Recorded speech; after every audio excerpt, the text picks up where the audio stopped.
We were muted.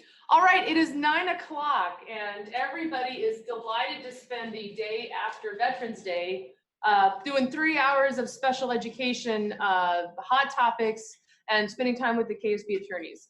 I will tell you, if things get a little goofy here at the classroom at KSB, the first attorney home from board meetings last night made it at midnight, and the last attorney home from board meetings last night made it at 4 a.m.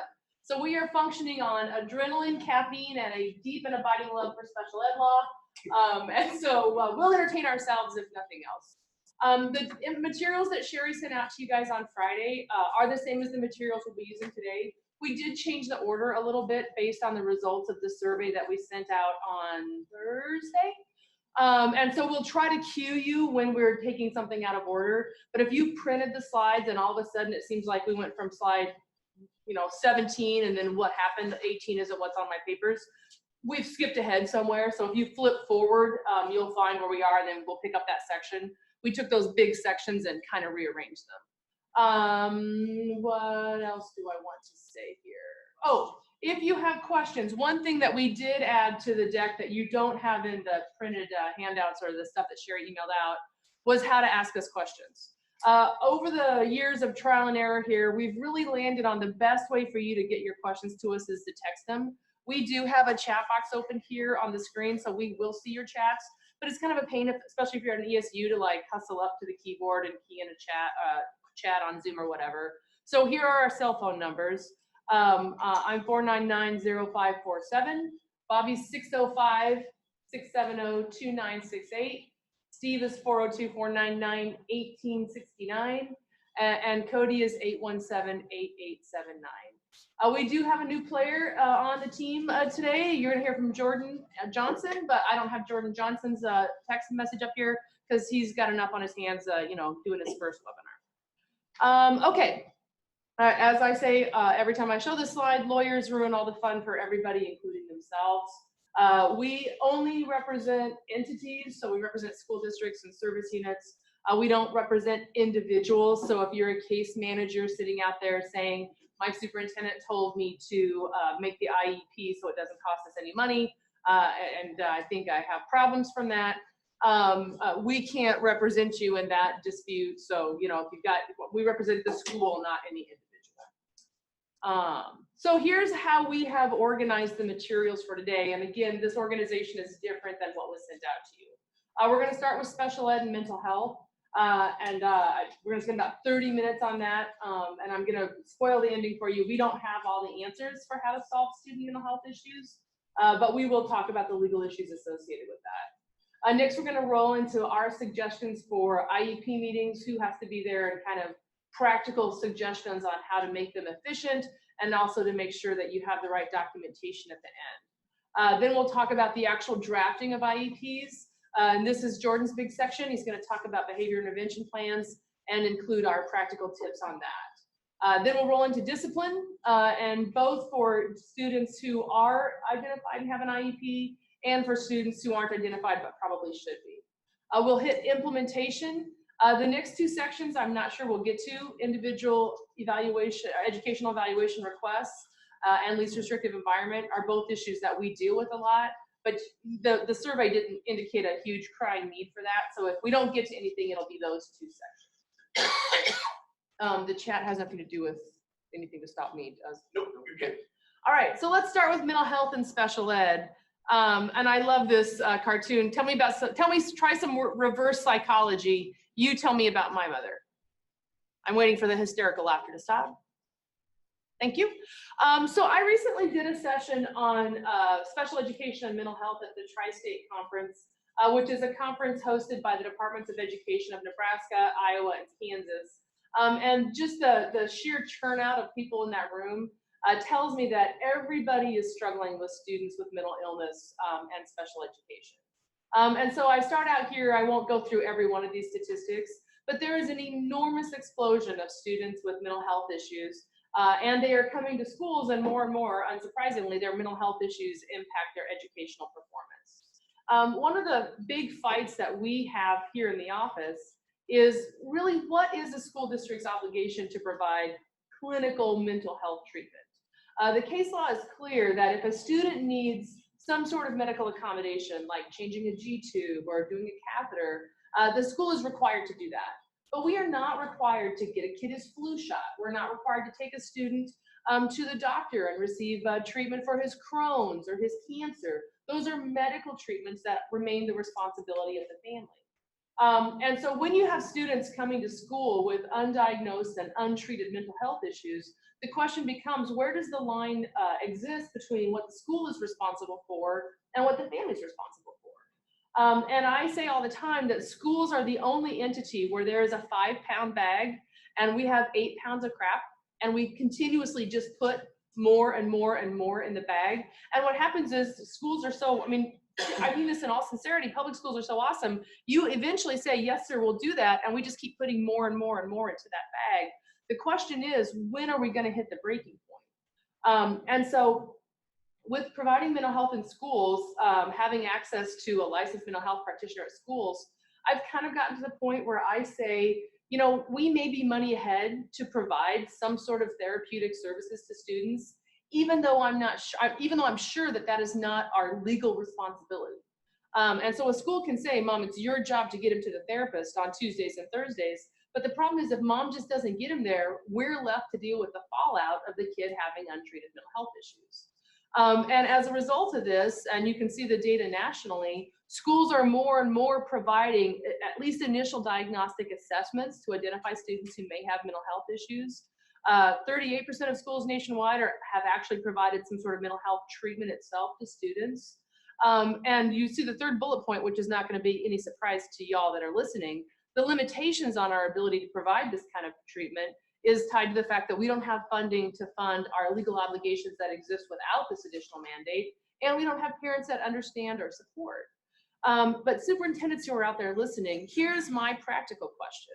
If the family says student has a therapist and she goes to therapy twice a week, Tuesdays, Thursdays, and Medicaid is going to pay for the therapy, but mom can't get off work to take the girl, or mom doesn't have a car to take the girl, or mom just doesn't see the need to take the girl, aren't we money ahead to pay a driver to take this girl to and from school and the licensed mental health practitioner? Aren't we money ahead to provide that service even if we're not legally required to, as opposed to you spending the money to call us when she consistently kicks over the table and beats people up, or you to call us when she's truant and we can't get her to school, or you to eventually fund a residential placement because she's so violent we can't help her out at school. And so that's the kind of the balancing act that we have. On the one hand, I don't want to accept more responsibility than we have to, because we've already got enough. But on the other hand, sometimes I think doing things that we aren't legally required to is practically a way to actually conserve district resources in the long run. So this is the list of how students can qualify for services under the IDEA. You know, we have these 13 categories. I always joke that we need to add another one, which would be coded PI, which is parentally impaired. And the ones that are highlighted in red on the screen, they may not be highlighted if you printed the slides, show the areas that are directly linked to verification categories that have implications for mental health. Behavior disordered or emotional disturbance is the most common way we end up verifying students with mental health issues. But the other thing we can do for students with a licensed mental health practitioner who's given us a diagnosis is we can verify that student under other health impairment. So those are our kind of two touchstones for verifications under the IDEA category eligibility. So if we are going to verify a student with a mental health issue under emotional disorder or behavior disorder, these are the criteria that we have to hit. It has to be a condition exhibiting characteristics for a long period of time and to a marked degree that adversely affects the child's educational performance. One of the things I want you to circle is long period of time, because the question becomes, what exactly is a long period of time? And I think if Steve walks into the office every day and screams, F you, I can't take it anymore, probably after 10 days of him doing that. Use a hypothetical. That's true. After 10 or 11 days of him doing that in the second grade classroom, we may feel like that's a long period of time. Legally, I'm not sure that 10 days is a long period of time, but we're balancing across a student's pattern of behavior versus the crisis that we're having in the classroom. So long period of time is more than the fact that the teacher's sick of it and can't take it anymore. And then you see those bullet points that would be the things that have to happen over a long period of time and to a marked degree. Inability to learn that can't be explained by other factors. Here's the next 2 or 3 are the ones where mental health really twings. Inability to build and maintain satisfactory interpersonal relationships with peers and teachers. This is that kid that just doesn't connect with anybody at school. Inappropriate types of behavior or feelings under normal circumstances, or general pervasive mood of unhappiness or depression. Now notice this doesn't give us the authority to diagnose depression. You still have to have a mental health certificate to do that. But we can say under ED that it appears that the student has a depressive affect, and that can allow us to verify him even if he doesn't have a diagnosis from a clinician. So that's how you would get a student with mental health issues verified under ED or BD. The way you would do it under OHI is you just need a diagnosis from a medical practitioner that says that the student has some kind of impairment that gives him or her limited strength, limited vitality or alertness. And the next bullet point I think is, or the next thing in that series is what really hits mental health, heightened alertness to environmental stimuli. So like the kid's so worried about what his peers are doing, he's unable to concentrate on what's happening in the classroom. So there are 2 general ways that we see student behavior that triggers our obligation to a child find issue. So first classic case is that the superintendent or the principal calls and says, hey Karen, we want to expel this kid. He has assaulted a teacher and beat up one of his peers. And our first question to the principal is, does the student have an IEP? And if the principal says no, our next question is, should he, right? Even if a student doesn't have an IEP, if he's consistently violent and aggressive, that may trigger the obligation for the school district to say, what is wrong with this kid? Because, I just clicked backwards to the emotional and behavior disorder slide, because if he's consistently beating up his peers, clearly he has an inability to build and maintain satisfactory interpersonal relationships. So we would have an obligation to at least go through the MDT process. That's the kid that's the threat, right? But there's the other classic mental health child find swing and a miss, and that's when the principal calls us and says, hey Karen, we don't know what to do about this kid. She won't come to school. When she's here, she's really smart, she does great, but she just won't come to school. And that can also trigger your child find obligation, because her inability to get to school could indicate that she has limited strength, vitality, or alertness because she has some sort of depressive mental illness. So it's both the like hoodie wearers and the teacher punchers. Both of those could trigger our obligation under child find. So let's look at a couple of cases that deal with schools that have had to identify a student with mental health. This first one is more of the hoodie wearer. This is a girl from Minnesota, case from 2019. Starting in 8th grade, she just misses a crap ton of school. In the first semester of 8th grade, she misses 18 days. And in March of that school year, she just stops attending altogether. Eventually, mom and dad call the school, and they say, we're so sorry that Sally is not in school. She's in the hospital, and she's been diagnosed with an anxiety disorder and depression. So the school district says, oh, we're so sorry, but we are not going to give her an IEP or a 504 plan. In fact, we're not even going to refer her for formal evaluation because she's super smart. Her grades are really, really good. The school did excuse the absences while the student was hospitalized, but they did not use that hospitalization to do anything other than to do they call it SIT in Minnesota. We call it SAT here in Nebraska. So they sat at her and excused the absences, but that's all they did. All right, so we roll into 9th grade. Her attendance does not get any better. She's actually re-hospitalized twice. And this school district has one of those policies that after you miss X number of days, we're gonna automatically disenroll you. We have some districts in Nebraska that have this sort of approach as well, especially if you've got a real itinerant population, like you go home to visit the family in Mexico for Thanksgiving and don't come back for 6 weeks. Schools are quick to disenroll those kind of students just so that our AQUEST scores and other stuff is accurate. We're not having a bunch of kids on the rolls that really aren't attending. So in this school, they disenroll her because she's just missed so much school. In the summer, the family is getting ready to enroll this girl in 10th grade classes, and they say to the guidance counselor something like, she's like missed a lot of school and is having all these mental health issues. Is there some sort of like accommodation or plan we can give her? And the guidance counselor says, you know, we could give her a 504 plan or look at her for special education, but I'm not sure you want to do that because if she has an IEP, she can't be in AP honors courses. Quick footnote, that is absolutely not true, right? Students with IEPs absolutely are entitled to participate in challenging curricula if that student's academics support that. But this guidance counselor in this school has that kind of old school idea that if a kid is smart, she can't have an IEP, and if the kid has an IEP, she can't be smart. So the counselor says, well, she couldn't take honors courses, and so the family's like, well, we want to keep her in AP because, you know, she excels. So she rolls into 10th grade. 10th grade, the school creates a 504 plan. They don't do any additional evaluations or meetings, but they just come up with this 504 plan, kind of pulling it out of their ear. But they don't include in that 504 plan any kind of excuse if she has a lot of absences. Misses more than 15 days each semester, they disenroll her under this policy. Rolling into 11th grade, the family finally says, we want a formal multidisciplinary team evaluation. We think she needs an IEP. In 11th grade, the school district says, she's so academically capable, we are not going to give her an IEP, but we are going to put her in an alternative program.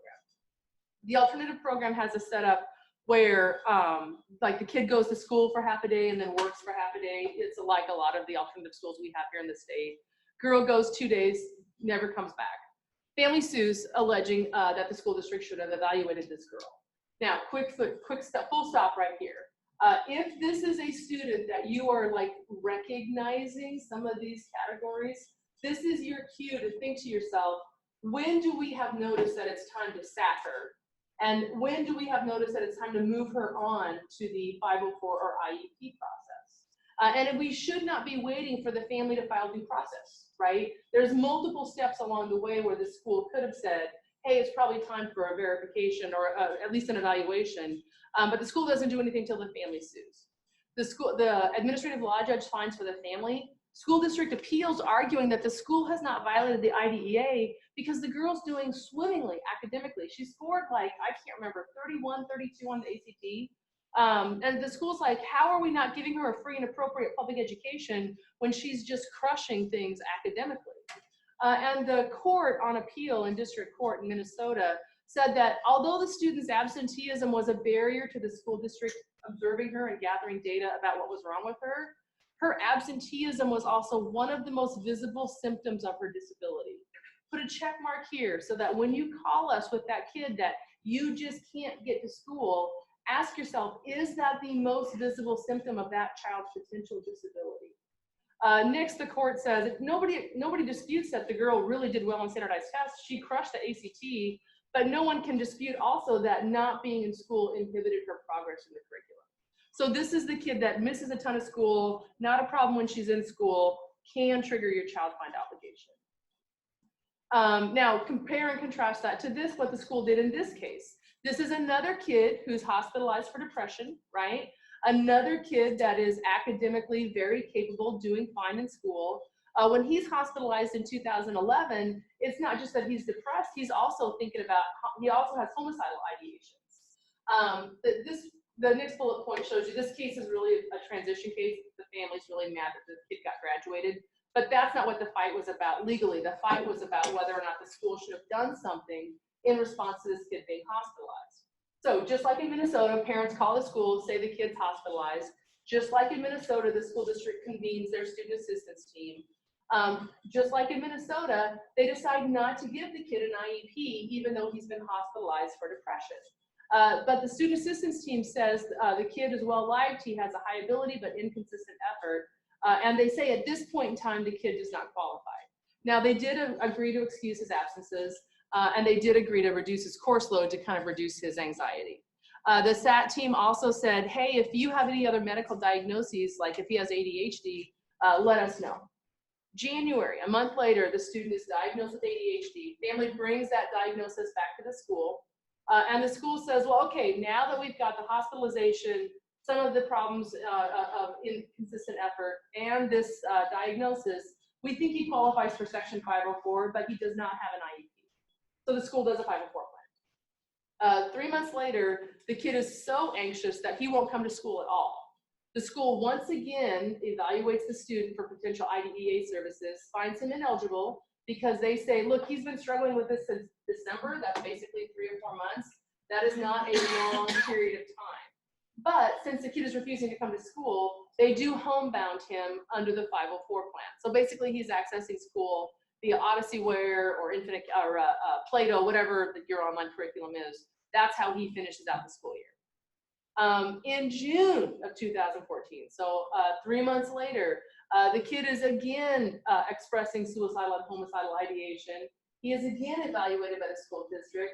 Now the school district says this has been a long period of time and this is to a marked degree. He gets an IEP. Family says school district has violated the child find obligation because they should have identified him back in December. Now this case, unlike the Minnesota case, school district wins. The Second Circuit says the district's actions were both reasonable and accommodating. It's not the fact that they didn't identify him right away. They held these meetings, they considered all the data, they put their reliance over on the idea of whether or not it was a long period of time.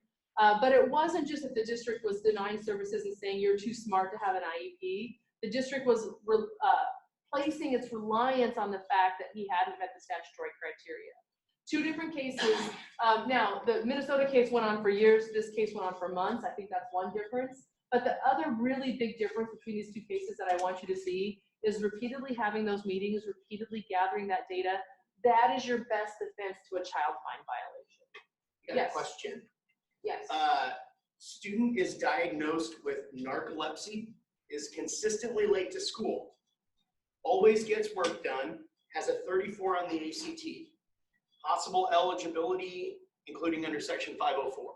Funny story, when I was in graduate school, I had a professor with narcolepsy who would fall asleep in class. And what we were instructed to do was just to quietly leave, which was hilarious to me. So, so yes, I think narcolepsy, at a minimum, I would convene a 504 committee because I think that's a physical or mental impairment that substantially limits the child in a major life activity. The question is, OHI, does he meet those criteria under OHI for an actual IEP? And then what's the accommodation going to be? I'm assuming the accommodation is going to be that you're going to allow him to come late to school and have full credit as a day attended. You're probably going to, I mean, if his narcolepsy presents as sleeping in, man, I've got narcolepsy. Kidding. No, if his narcolepsy presents as sleeping in, you could have a late start for him as an accommodation. Back end the academic load instead of having it early in the school day. But yeah, 100%, I would convene an IEP or a 504 committee and probably an MDT to see if this kid meets the criteria for OHI. Thank you for the question. I'm not checking the text, so you check yours. Okay, I think this is the last case in my little section. So we've talked about 2 examples of the kid that's not really problematic at school, but whose absences and depression kind of indicated a need to be evaluated. This is the kid that you're calling me about because you want him out of the building because he's such a gigantic pain in your butt. This is a kindergartner who has a rough home life. He's been living with a mom who's addicted to meth, and then he gets moved on to grandma. And once grandma has him, she starts asking the school to do an IDEA evaluation because she says something is not right with this kid. School says, you know what, he's still transitioning into kindergarten. He also has these enormous transitions in his home life because he's moved from chaos to grandma. And one of the factors that you're supposed to consider is whether there are other things that rule out a child's eligibility for special education services. So the school says, you know, we're not going to do anything now. The rule out factors indicate that he could probably transition into kindergarten just fine eventually.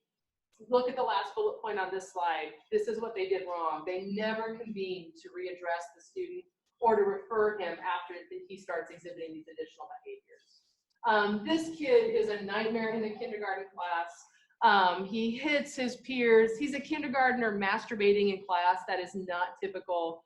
On a single day, he hit a classmate with a rock, threw a toy, ran away from school, masturbated in class.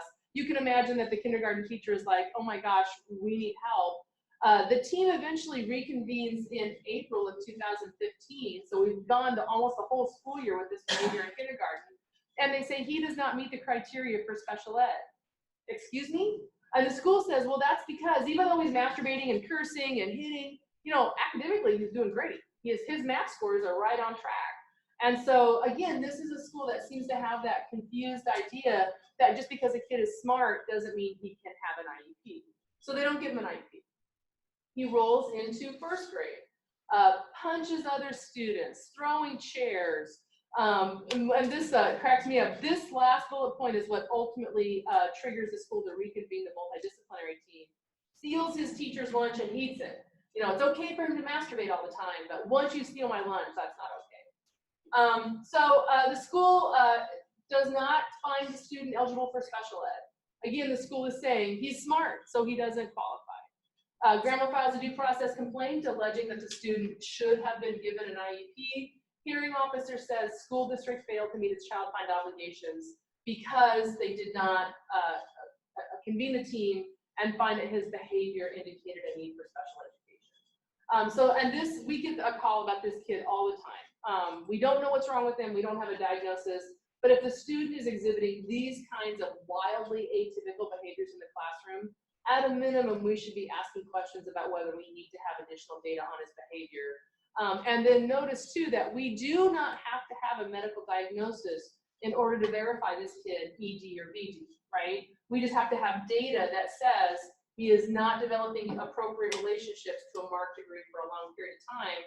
I think if you're masturbating and hitting your first grade peers, that's probably interfering with your ability to form appropriate relationships. So that's a whirlwind tour into student mental health issues. I have questions. One thing I would really emphasize to all of you as we start talking about how to interact with legislators, I think we have not done a fabulous job of communicating to state senators just how significant the mental health issues are that we're dealing with in our schools. I think senators are thinking these are like a few sad kids, and consistently and repeatedly communicating to policymakers about just how significant the mental health crisis is that we're facing. I just don't know any other way to get the funding and the political support for the needs that we have for the kids that are clearly struggling with these mental health issues. Okay, got some questions.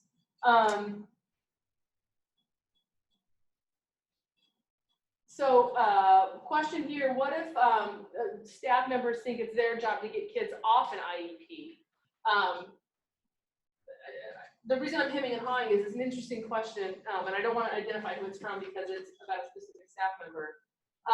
So our goal is always for students to receive a free and appropriate public education and to achieve on grade level. But a student with mental health issues or with behavior issues that stays on an IEP and has that IEP supporting him or her throughout their academic career, that's not a failure of special ed. To me, that is showing the purpose of special education. So if you've got a staff member who really thinks it's their job to find a way to throw kids out, number one, we need to have a candid conversation with that staff member about what their statutory obligations are. And then number two, I would really challenge that staff member to think about this.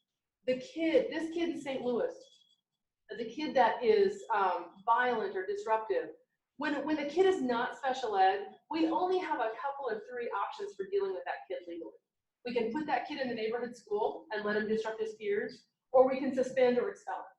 If we suspend or expel this kid, he's a boomerang, right? We throw him out and 19 days later or one semester later, he comes back and he's still our problem.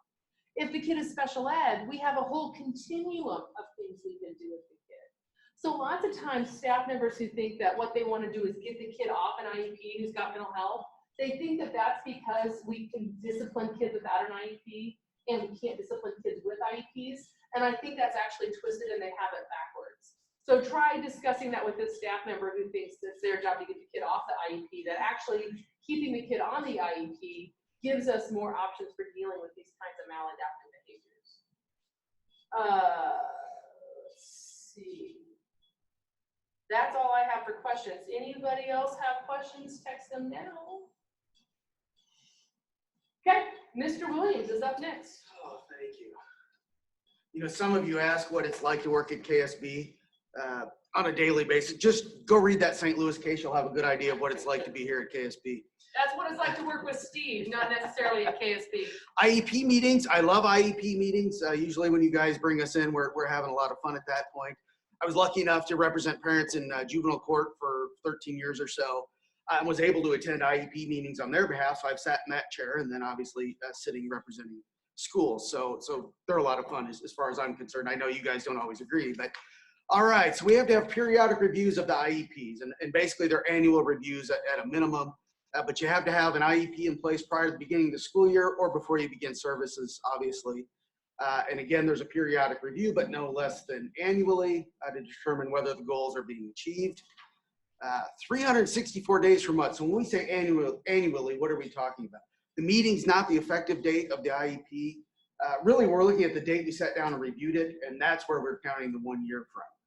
And so the key action is the meeting itself, not when you're starting the services. So always look at that meeting date to determine whether we're in that annual time period. As you can see there, that annual meeting will creep, right? Because you need to hold it within a year. Well, we're going to keep scheduling it a week sooner, 2 weeks sooner. And so some that were at the beginning of the school year may creep into the previous school year. So instead of meeting in August or September, you might be meeting in May. So you do have to plan ahead of that, put some ticklers on the calendar to make sure we're not missing any of those deadlines. Preparation. We were at the Tri-State last week, and I heard it again and again, and I saw it in sessions, heard comments but with some of the people I was sitting next to. They're all worried about predetermination. They freak out about it, and I don't know what it is we did or what they've done nationally to freak you guys out about what you can and can't do. No, you don't want to come in with a closed mind and a set in stone plan, but you can have meetings, you can prepare reports, you can do a whole bunch of things in preparation for a meeting. That's not predetermination. You should have research, you should have draft documents, you should be sharing information with everybody prior to a meeting. So don't freak out and think you're predetermining just because you're preparing for a meeting. You knew I was going to have to interrupt. George, just real quickly on that, I think Steve is exactly right. Everybody's freaked out about predetermination. The other thing we consistently hear from attorneys that represent families is, why does everybody have a draft copy of the IEP but the parent? And I think schools are afraid to share that draft IEP for predetermination purposes. But I would ask you, if you are a special ed parent and everybody has like a hymnal to sing out of except you, that feels more like predetermination to me than if we provide everybody with a draft copy. And I have a meeting with a special ed attorney at an IEP meeting coming up on the 25th of November. And he said, can you just send the plan so we don't have to talk about all that present levels and all that stupid razzmatazz that the teachers always want to talk about? And I'm like, Mr. Attorney, the teachers don't want to talk about it. They think you want us to talk about it. He's like, no, I don't care. Let's just get to the stuff we're fighting about. So I guess what I'm saying is sitting at the draft document and seeing what the family wants to do in terms of focusing the meeting can really help you with your preparation. Absolutely. And just slap draft all over the stuff so that they understand that's exactly what it is. So what should we do to prepare for meetings? Obviously, have the staff communicate, get together, talk about things prior to the meeting to make sure we're ready, review those notes and new evaluations with staff and parents in advance. That's what Karen was saying. You don't want to read a 20-page report at the meeting, right? You don't want to see it for the first time there. Let everybody get it as far in advance as you can and let it soak in. Discuss behaviors that are of concern with building administrators. The parent should be provided a copy again of the evaluation report. Explain the context. I mean, you guys know you've got parents that run the gamut in terms of sophistication. And so be prepared to explain it, hopefully in lay person terms, so that they know what the heck your report says with all those fancy terms and all those acronyms and all that stuff that's in there. Consider how other evaluative data compares and contrasts with your own. So they are going to bring additional information. A lot of parents do, a lot of their attorneys do. You do need to take that into account. You do need to compare that to what you have. Sometimes it does show some holes in our information or some gaps in our information. So make sure we take that into account. And be prepared to discuss how those various placements and services could be implemented. That seems to be a big bugaboo when we get involved in some of these cases. It's what services are going to be provided and how are you going to do it, who's going to do it, and they get all whipped up about that. So always be prepared to discuss that. If you're not keeping minutes of your meetings, handwritten minutes or typed minutes, you absolutely should be doing that. We prefer you have a separate note taker, somebody who can focus solely on that part of it and not have to try to say, what did you say? Missing participating in the meeting because they're trying to take notes or not taking notes because they're participating in the meeting. So if you can have a separate person do that, that'd be great. Make sure they're clear, complete, and extensive. I can't tell you when it turns into a dispute, it's usually a year or two later. We find these minutes invaluable.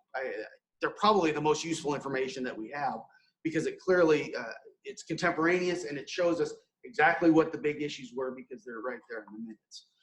Even if you're taping it, take them down. We've seen the meetings where everybody thought it was being taped and lo and behold, it wasn't.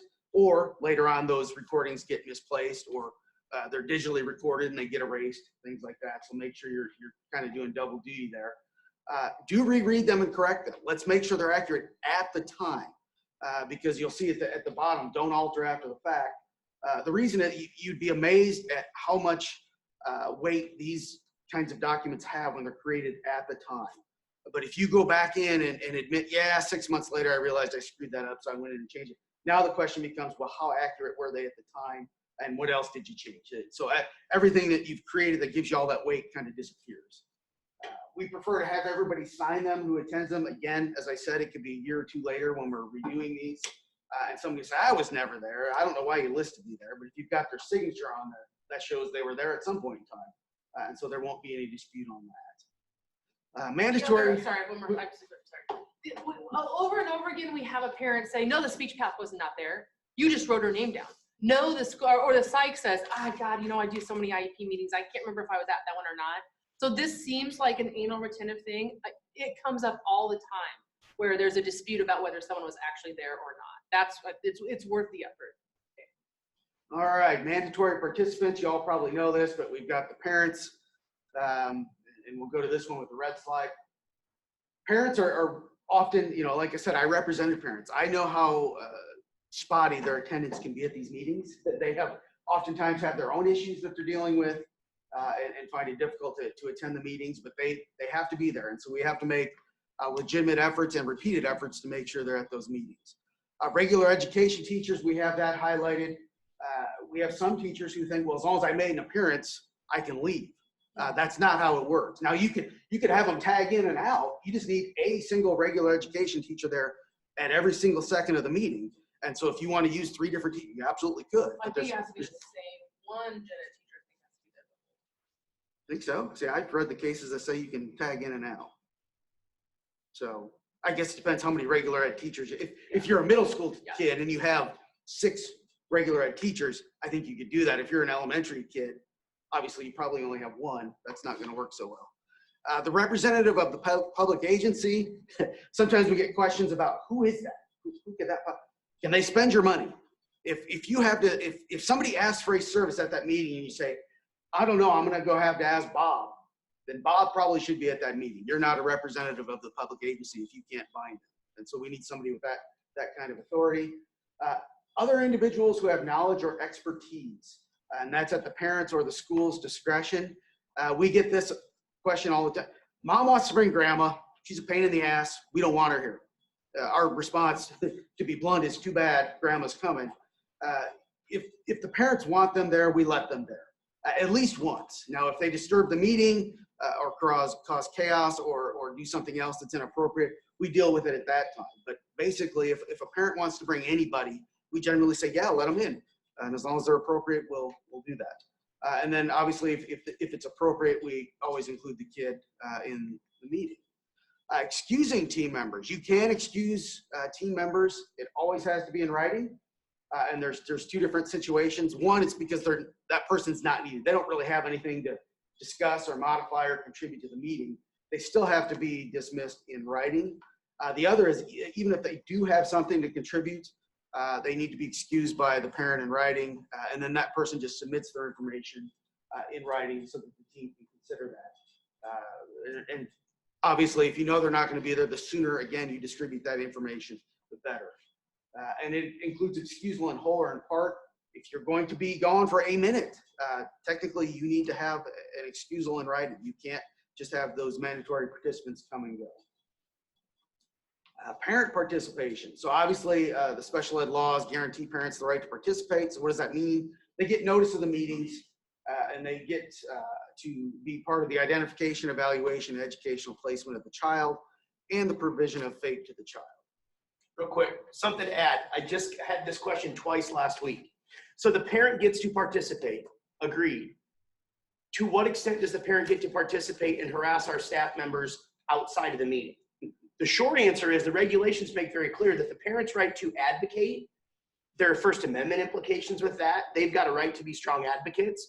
Their right to participate, though, is in the meeting. We've got a specific section of the regulations that says that does not necessarily include discussions outside of the meeting on issues like the appropriateness of curriculum for that child and those sorts of things. Basically, if they've got a qualm with how you're doing it, they're required to bring it up in a meeting. They don't get unfettered access to tell you how crappy your teachers are.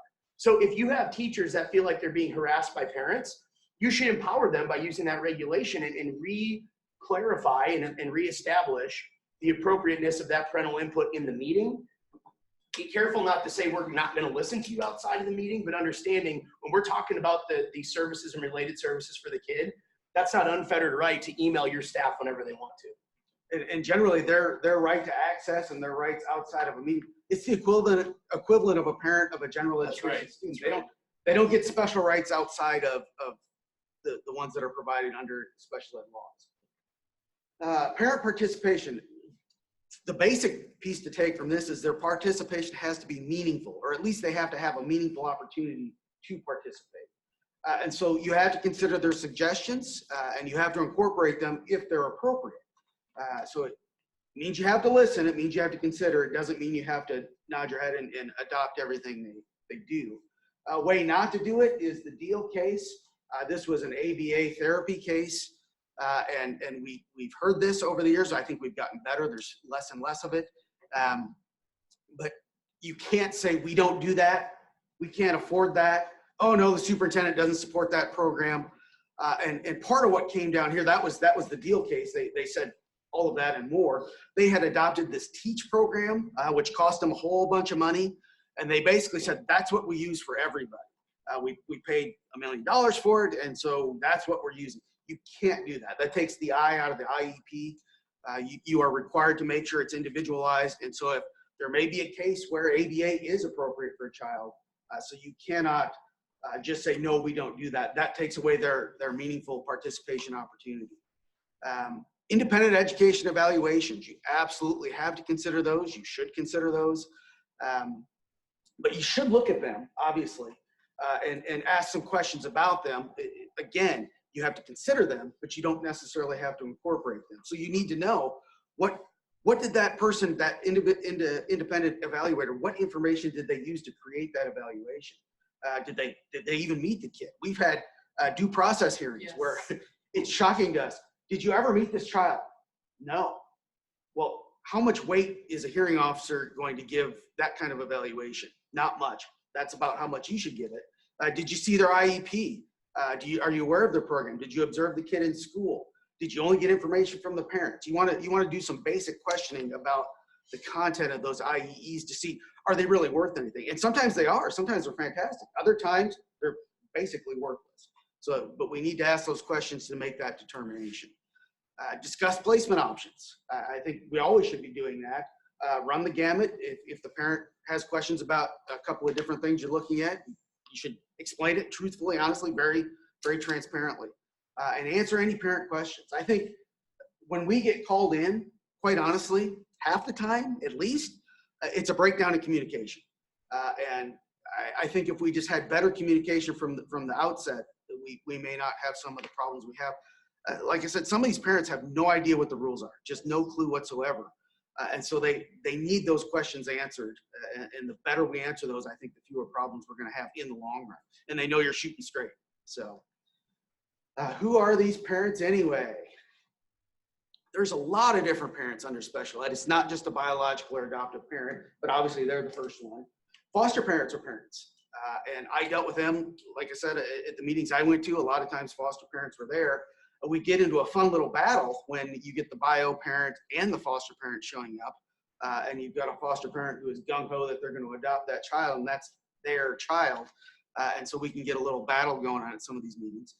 Guardian, and that can be a legal guardian under the law. It could be somebody, as you'll see below, just somebody who's taking care of the kid. But we want to make clear the guardian can never be the state if the child's a ward of the state. So the caseworker cannot be the guardian. They cannot be a parent under special ed laws. No matter what they tell you, they cannot do it. And then we've got the last one, as I said, that's kind of the in loco parentis person. They may or may not be a relative, but it's somebody who's legally responsible. They've taken in this child for whatever reason and don't necessarily have any legal documentation to support it, but they are taking care of that kid. So any of those people can be a parent, and in some cases, you could have 3 of those people at a meeting. Biological or adoptive parents, there's 2 caveats to this parent definition. There is a presumption in favor of biological or adoptive parents, and this was the issue I was alluding to earlier. When you've got parents who are involved in the juvenile court system and the kids are placed outside of the home, a lot of times either HHS or the foster parent tries to, I guess, take over, is how I would say it, and try to exert their will over that of the parent.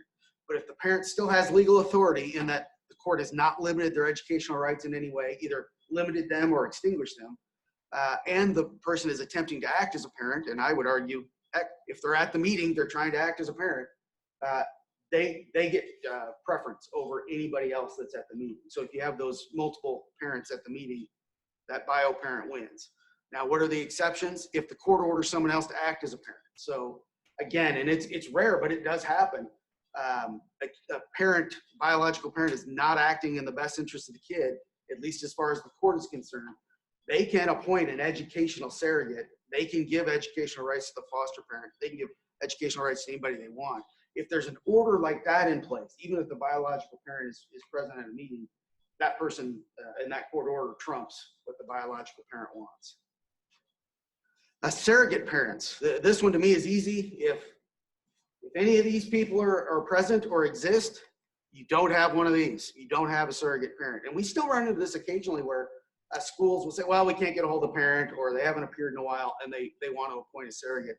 That's not the way it works. So we have to have a situation where a parent cannot be identified, parent cannot be located. If the child is a ward of the state, in some instances, we might have to appoint a surrogate. And if the child is an unaccompanied homeless youth, you may have to appoint a surrogate. But those are the limited instances where you would do that.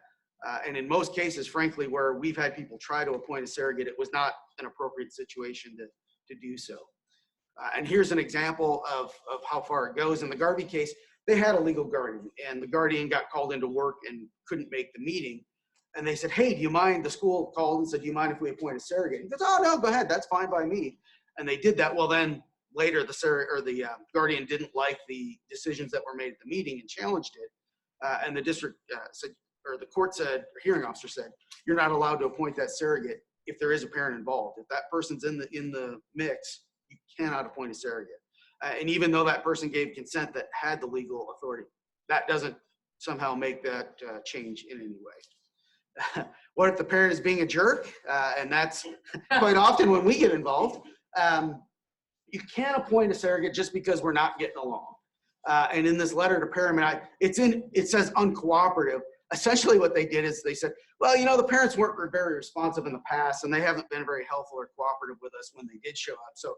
So we went ahead and appointed a surrogate. They didn't even try to make appropriate contact. I think they tried once, but essentially if you make one attempt to contact them and they don't respond, you need to email, call, even visit in person before we're going to go down a surrogate appointment type role. You really have to make significant efforts under the rules before you can start looking at appointing a surrogate.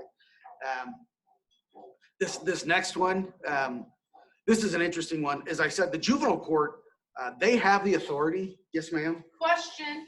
Yes. If the foster parent is in attendance and bio parent is not, but bio parent still has educational rights, can the meeting be held with just the foster parent? Potentially, yes. I would look at what efforts have you made to get that biological parent there? Because again, if the biological parent still maintains educational rights, that's still person number one on the totem pole. So if you made one attempt to schedule a meeting, they don't show, I wouldn't go forward with the meeting. I don't think that's apparent in that instance. Have we, I think if we've tried.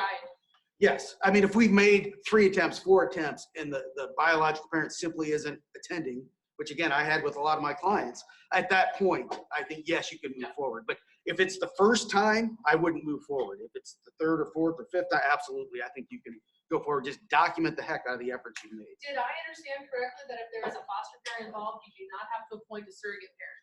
You understood 100% correctly. If there is a foster parent involved, you cannot appoint a surrogate. And so you should be looking to that foster parent to act as the parent or one of the other people that's on the parent list. But on this last one, a juvenile court can appoint an educational surrogate if they wish to do so. And that happens. It's pretty rare. But if a parent simply is not doing what's in the child's best interest educationally, they can and will and do appoint educational surrogates. Hearing officers don't have that authority. As far as I'm concerned, they don't have that authority. Schools certainly don't have that authority. You can't do it just because they're making horrible decisions. That's their right as a parent, unless and until a court says otherwise. The other adults, we've talked about these. Those are the ones, the foster parents. Those are very common in the cases I was involved with when attending at Lincoln Public Schools meetings. The guardians, and then the in loco parentis. That in loco parentis, it often is grandma, it's an aunt, it's a brother. It doesn't have to be. It could be a non-relative. It could be anybody, frankly. Can it be a boyfriend? It could be a boyfriend. It's happened where the boyfriend is of age and the kid is not. It makes for a weird dynamic, but legally, yeah, it's certainly possible. A 20-year-old boyfriend can be a guardian for or an individual acting in the place of a bio parent for a 17-year-old kid. So it happens every once in a while. Parent participation decisions. Essentially, the message you should get here is we're not going to exclude parents for our own reasons, for our own benefit. It's got to be for legitimate reasons. So in the Hawaii case, that Doug C. versus Hawaii case, they requested to reschedule due to an illness, and the school said, forget it, we're going for it. And you had a little bit of history there. You had a family that wasn't attending very consistently. They were a pain in the butt to get them to meetings. And finally, after years, the school just kind of said, that's enough. We're just going to go forward. But they'd only tried one time in that instance. And the court said, no, you can't do that. And they said, well, wait a minute. Our annual review is due. I mean, we're going to be violating federal law if we don't have this review. We said earlier, it's every 1 year you got to review this. Our date's going to come and go. Court said, too bad. Basically, you're going to have to balance those two competing interests. And they said, if we're on the first time, the competing interest clearly goes in favor of the parents. And so that the fact that you're going to run over that deadline doesn't matter. The Toledo case, they were asking to reschedule. In this one, we had some very uncooperative parents throughout, again, historically, but they had asked to reschedule once. That was not refusal to attend. And in this case, the school said, now, wait a minute. We've made several attempts. We have 13 school personnel members that need to attend this meeting. You don't understand what it's like to try to get their schedules to go together and have this meeting. And the court said, we don't care. And so that's not going to be a reason to justify excluding parents. The TS versus Weiss case, the repeating rescheduling can constitute refusal. I thought this one was a little harsh on the parents. They rescheduled twice. One time they said, hey, we have an evaluation scheduled for our kid. And that was in July, early July. And then in early August, they said, well, now he's on new meds. We want those to stabilize before we do any more evaluations. The court said, oh, nope, good enough. And so, sometimes you never know. If you'd called and asked me, I would have said, no way, we have to make further efforts. But there the court said, no, we don't. The Joliet case, BH versus Joliet. In this one, we had a parent who absolutely refused to come between the hours of 9 and 5. Always wanted a 6:30 p.m. meeting. And the school said, no, we don't. It was interesting. They said, we have a blanket approach. We never meet after hours.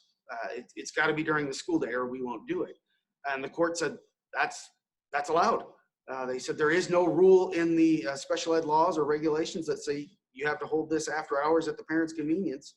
I don't know that I would push that hard depending on their schedule, but typically parents are able to get some time off or at least have it early in the day or later in the day. So. Oh, yeah, there was a new ruling from the Department of Labor under the Family Medical Leave Act. They said you could use the Family Medical Leave Act if the child has some medical issues, and it would be appropriate and necessary for the child or for the parent to attend that meeting. A parent actually could use FMLA leave to attend these meetings. So that's kind of a new nugget we could use if parents say, oh, I can't get time off.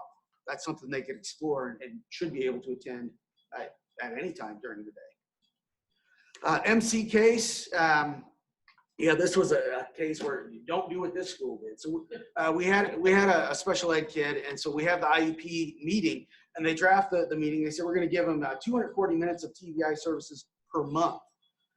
Parent agrees, says that's great, that's fantastic, signs off on it. A week later, the district goes, oh no, that was supposed to be 240 minutes per week, not per month. So they went and changed it.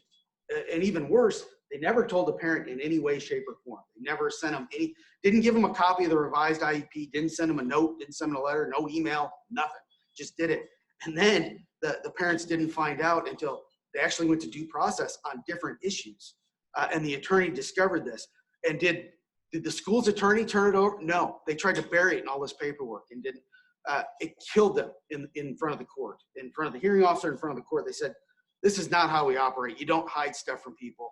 And they chastised both the school personnel and the attorneys, saying that, no, that's not going to fly. So to the extent there was a legitimate issue that the school could have defended, it pretty much was gone at that point in time because of the behavior of everybody involved. And so if you need to make that change, contact the parent and say, hey, we screwed up. If they agree, you can do it in writing. If they don't, you need to convene another IEP meeting to discuss those issues. And here, I don't love this, but essentially you're saying an IEP is like a contract and you can't change it unilaterally. But you can see right there, a unilateral amendment is a per se procedural violation, and it's going to violate their right to participate. I mean, think about it. You could completely and totally undermine everything that was agreed to at the meeting by simply changing it after the fact. So that's not going to fly. And so you do need to, in your mind, treat it like a contract. This is what we promised to do, and it's your safe harbor. You can't go wrong by following this. So at the end of the meeting, verify if there's an agreement, or if there's not an agreement. If there's not, you simply slide across a copy of the parental rights and move forward. Get them a copy of that finalized IEP. There's no need to beat around the bush or stay there for 5 hours trying to get to an agreement. If that's what the team's consensus is, then that's what the plan is, and the parents get their rights if they're not happy. Do not give in if the request is educationally inappropriate. We do see this a lot, and I get it. We've all been in marathon meetings where you're thinking, God, if we just give them that one thing. But it's not right, because take it to the extreme. You are at a hearing. You're at a due process hearing. Number one, more times than not, when you give in, when you don't think it's appropriate, it doesn't work. And number two, that means you're going to head to due process anyway. And then I put you on the stand. Did you give them this counseling? Yeah. Did you think that was appropriate? No. Well, so you're under oath and you have to truthfully say you were giving him something that you didn't think would provide faith. Don't do it. It'll bite you in the butt. Do include a statement somewhere that says the IET met on January 1st and the plan will commence on January 7th. That way, number one, there's no gap in services, but two, there's no question as to when this started, when it stopped, and it gives everybody time to consider, is this going to be appropriate? It gives the parent time to go and object over at NDE if they're not happy with things. So with that, I think we are done with that, and we're going to talk about drafting IEPs and VIPs. So I got a couple questions on the mental health aspect while Steve got rolling, so I'm going to answer those. And then we're kind of debating here, thinking about maybe a 5-minute break just to refill coffee, not a full-blown call and see how things are going in the building break, but just a quick 5-minute break and we'll get started again. So, but before we do that, let me answer these questions that came in. I'm just seeing here. What are our rights if parents don't support testing? This is a really interesting question. If the child is not yet identified as a student with a disability, we do not have the ability to sue and force parents to agree to give that student special education services. But if the student is enrolled in a public school, we can initiate due process and ask a hearing officer to order testing without parental consent. Now, the question about why we would do that if we can't serve the kid, even if he or she verifies, is a whole nother question. But we can, but only if the student's in a public school, not in a private school. Did you want to? There's more questions. Okay. So if that happens, call us. Now, if what we're talking about is like a triennial or the student already has an IEP, the legal analysis is a little bit different. But we can theoretically force a parent, get a hearing officer to order an evaluation, but we can't force a parent to accept special ed services. And that was a change in 2006. So sometimes you still see old training materials or old things that talk about the fact that we could get due process and get a kid on an IEP, and that's not true anymore. It's only to get an evaluation. In regards to our students with mental health issues, should students have an IEP instead of a 504? How will schools handle this with an increase in mental health issues? I'm not sure. Every child with a mental health issue should not have an IEP. They need special ed related services. It's only if they are in need of special education and related services. I would use the analogy of the asthma situation or diabetes or some of the other physical impairments that we've kind of worked our way through over the years. A child with asthma that is well controlled with an inhaler, and we only need to be aware of him during allergy season, is 504. A child that has frequent life-threatening asthma attacks needs an IEP. So that level of degree is a decision that you guys have to make, and you do that through the 504 committee and the MDT. I would do exactly the same thing with mental health. So some students with mental health issues, it would be wildly appropriate to have a 504. Some students with mental health issues, they clearly need an IEP. So that's gonna be driven by the facts of the situation. Student who is suicidal, depressed, and cutting, she's under medical treatment. Do we need to be following up with an IEP or a 504 plan? Yeah, I would. I would 100% convene the 504 committee at a minimum and talk about whether she has a physical or mental impairment that substantially limits a major life activity. I probably would also run this student through the MDT. Now, it's possible that it doesn't have an adverse educational impact and she's not in need of special education services. So she may not verify under IDEA, but I would 100% give this girl a 504 plan if the facts are, if I knew nothing else, I'd be like, holy shnikes, at a minimum, we need to talk about whether it substantially limits her. So yes, you should do something with that kid. Off topic, this is an interesting question. Question is, we've been told sometimes by NDE that to do OHI, you have to have a diagnosis from a medical provider, and sometimes we've been told that we can't require a diagnosis unless the district is going to pay for the evaluation going forward. It is true that OHI requires the student to have some medical condition. However, there are a lot of cases that say the school cannot just sit idly by and say, well, mom, you didn't get us a diagnosis. You know, obviously he's bleeding from the ears every day, but we're not going to do anything until you get a doctor's note. We can't just sit by and blame the parents for not getting the kid to the doctor. Under those circumstances, we are obligated, number one, to fund the doctor, or two, you can verify on data and report, right? Especially with mental health. Go back to the ED where it says that we can diagnose or we can verify based on the student's inappropriate behaviors and depressive episodes. We can't diagnose depression, but based on data collection, we could verify a kid ED based on our data reports and call it depression. You see what I'm saying? But I would be real careful about saying to the family, sorry, no IEP for you unless you pay your copay, because there's a lot of families that for whom that would be prohibitive and they can't get an IEP then. And now we're in the business of paying their copay, and that's not where I want to be. So you can identify as OHI without a medical diagnosis if you've done data collection correctly. Call your lawyer to make sure we've checked all the boxes. All right, what is the standard for determining the appropriateness of students' attendance at an IEP meeting?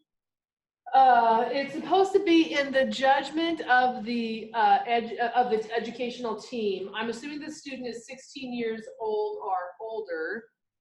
Do you want to jump on that, or I just realized that's yours, not mine? Well, and in juvenile court, I did attend as guardian ad litem for some kids. And I had kids who would be 12, 13, and would say, I want to attend the meeting. We never had an issue with somebody saying, no, we don't want them here. There would be times where certain issues would not be discussed in the presence of the child, usually mental health issues. But I guess I've never had it, and I would look to the team to decide whether they want that information or they think it's appropriate. But if a child is expressing they want to be there, I would allow them to be there. And then I would look to the issues we're actually going to discuss in their presence. If there's some issues that are not appropriate for the kid, then obviously don't discuss them while that child is there. But I've had meetings where the kid went in and out of the meeting because certain things came up and we had to talk about it. So now, after the kid turns 16, we need to have the kid there. They're a mandatory participant for transition purposes. The IEP meeting before they turn 16. Yeah, that's right. They That's have right. to be invited. That's right. The transition context is just different, obviously. There are cases out there that say, even if you invite a kid to the transition planning IEP meeting, parents don't bring the kid because they're going to yell at you and don't want their kids to see what jerks they are Yeah. You are still required to get that kid's input somehow. That's right. So understand that it's just a different set of rules for that transition. Mom doesn't want dad or child at the meeting, but dad wants to attend. Must we have 2 separate meetings? No. Hell to you the don't. no. I will tell you, the one exception that I look to is that there was a significant physical domestic abuse that had occurred in the past. I would encourage schools to at least consider it. Short of that, just because they don't get along. But no. having 2 meetings, if you have 2 meetings with one with the abuser and one with the victim, which is the IEP meeting. Exactly. I mean, you get into that issue. What we've done is had whoever the abuser was or whoever the problem child is gets placed in another room on the phone. Yes. We've done that. And so do we accommodate something? Yes, but it's not ideal. But bottom line is, if you don't think it's necessary, you absolutely don't have to do it. No. I've never run into the issue where a parent did not want a child at the meeting, but the child wanted to be there. I think that would be fascinating because it says the child can be there if appropriate. Who determines if it's appropriate? Obviously, I'm biased. I represent schools. I would say it's the school's meeting. Let's face it. If there's a violation, who gets in trouble? Not the parents, the school gets in trouble. So I think you get to determine if it's appropriate for that child to be there because later it could be raised as an issue. You didn't have the child included and you should have included the child because it was appropriate. And you would testify, yeah, I thought it was appropriate. We didn't do it because mom didn't want it. So I would defer to the school officials' decision on whether if it's appropriate or not for the child to be there. But again, if it's transition, we have to get the input from the kid in some other format. One question from the chat. If an MDT is held and parents want to think about it, later review services, does a full IEP meeting still need to be held? So we've done MDT freestanding. We say to the family, she verifies whatever, OHI, ED, and mom and dad say, okay, but we don't know if we're going to accept special ed services. We want to think about it. Jesus God, I think I do the full IEP because I want to prove that we offered a free and appropriate public education. I think you should probably still do the whole IEP. You're going to need, And here's your offer it. notice of opt-out if Yep. you want to give it to us before the meeting. That's right. That's right. That's right. That's right. I have one more. Karen, one of my teachers came back from a training last week with you and said we should be giving all our kids a 504 screener. Is this correct? I know exactly what that person is referring to. In my mental health deck at the Tri-State, I had an example of, you know, the pyramid they have for the multi-tiered system of supports. And it was using an MTSS approach to mental health.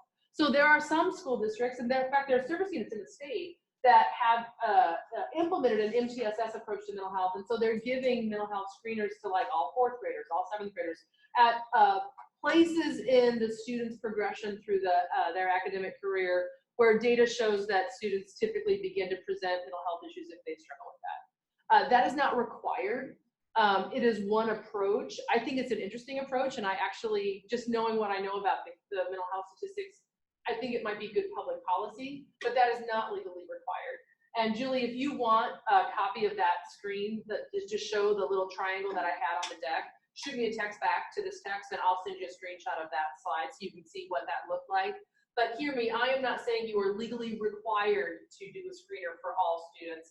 I'm saying that is one option that some educational entities are implementing, and I think it is interesting and has some positive things about it, but I'm not saying you have to. Okay, 10:08. We will be back at 10:13.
lit up between my This is section. your 1-minute warning.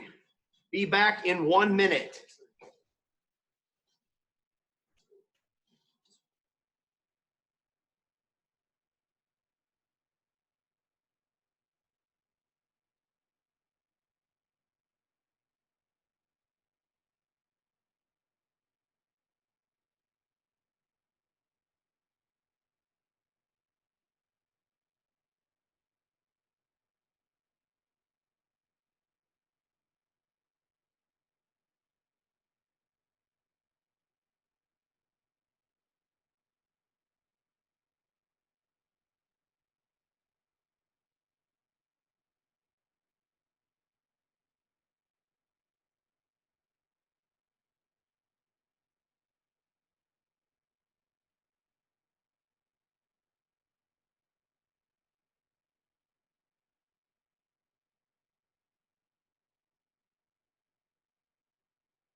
Welcome back. Sorry for the folks that are still having a break because you're going to miss the amazing content I'm about to present about. So thanks again for being here. I'm going to talk real briefly about just a few things that are important when you're drafting IEPs. You all have much more experience in terms of the specifics that you get into for kids, but I think some of these broad principles are important to keep in mind, particularly as you have repeatable things with similar kids to make sure you're kind of still going through some of the principles as you draft them. And also wanted to talk a little bit about the role that behavior intervention plans can play, obviously in IEPs, but also for district's liability when you go to due process hearings. So the first thing is that your IEPs have to have measurable annual goals, right? The IEP regulations require that those are appropriate to the academic advancement for the students. And I think that those regulations, which existed before, are even more important in light of the Andrew F. decision, right? The goals for your students need to be appropriately ambitious given the student's disability and their academic level of achievement to date. So this first case is an example where district was criticized because the student was reading at a first grade level, but the IEP reading goal was based on the state standard for ninth grade, right? It didn't really differentiate between what the goal would be for a gen ed student and what was appropriate for this student. So while it might be aspirational to have that student reading at the ninth grade level by the end of the year, it was inappropriate in light of what the annual goal should have been for that student. The other thing is that, and I think sometimes all of us are guilty of this with our familiarity with both the law and the educational area, but you need to make sure that the goal is such that a stranger would understand what that meant, right? So that the parents can see, are we making goals, are we not? If it uses so much acronyms and such convoluted research that it's not obvious to somebody that's not totally familiar and expert in the area, that may be insufficient. You also want to make sure that the progress measures and the reports in the IEP are specific so that you can measure whether progress is being made. Now, that's not required to use standardized tests to do that. You can develop those for your specific students. There's a preference in the regulations for peer reviewed research if that's practicable, but it doesn't have to be a standardized test. And you also want to show that goal can be measured, right? And so vague goals like for increases or improvement or gaining knowledge in, right? If there's no way for you to 3 or 6 or 9 months in to go back and revisit that benchmark and say, is that being met? Is it not being met, right? Then it's probably not an appropriate goal, even though everybody might agree that that's an aspirational goal. It doesn't give you kind of the incremental analysis to see, are we making progress? Are we not? What does the data tell you about how our IEP is being implemented? Other thing I want to talk about is transportation as a related service. So the federal regulations require the IEP to determine if transportation needs to be provided in order for the child to receive a free, appropriate public education. And so if the child's ability to access special education and to make academic progress in the general curriculum and with the special education requires transportation for them to be there, then the IEP team must make that determination. If it's needed, then you need to grant that. And then the other thing you have to look at is if there are some supports or modifications that are needed in order for that child to be transported, right? So not just generically, we can send a bus there to the house to get into the school, but we need a bus and it needs to have this type of lift or this type of tie down or this type of safety aspect or this type of personnel to load and offload the child, then you need to determine if that's required as well. And the child must receive that necessary transportation, including those supports, modification, and access at no cost to the parents. This is a more specific part of the Nebraska law that applies to the school's obligation to provide certain services to children with disabilities. The first, that sub A part talks about children who are forced to leave the district temporarily because a lack of educational services exists within that district. So the example would be a student is attending Al Smith Elementary within a district, but that whole district doesn't have the program that that student needs, right? If there's transportation that's required to take the student out of that district to another location, the school is obligated to pay for those transportation expenses. Now, note, it's expenses. It may be logistically easier for you to actually take care of the transportation, but you're not necessarily required to actually do the transporting as much as bear the burden of those expenses if the parents are going to do it. And then the other component is that even if it's within the district, again, student goes to Al Smith Elementary, but he or she can't get the services he needs at that school. He needs to be transported, not outside the district, but to a different location within the district. The cost of the transportation between what would otherwise be the child's home school and the location where they're receiving those special education services, the district's also on the hook for that. And then there's also some specifics for bringing teachers out to homebound children if they can't come into school because of their disability, or if there's correspondence instruction that's approved by the commissioner. All of those expenses, the district's responsible for paying to ensure that the student gets a FAPE. So let's talk a little bit about behavior intervention plans. Obviously, this is a plan for intervening with a student's bad behavior.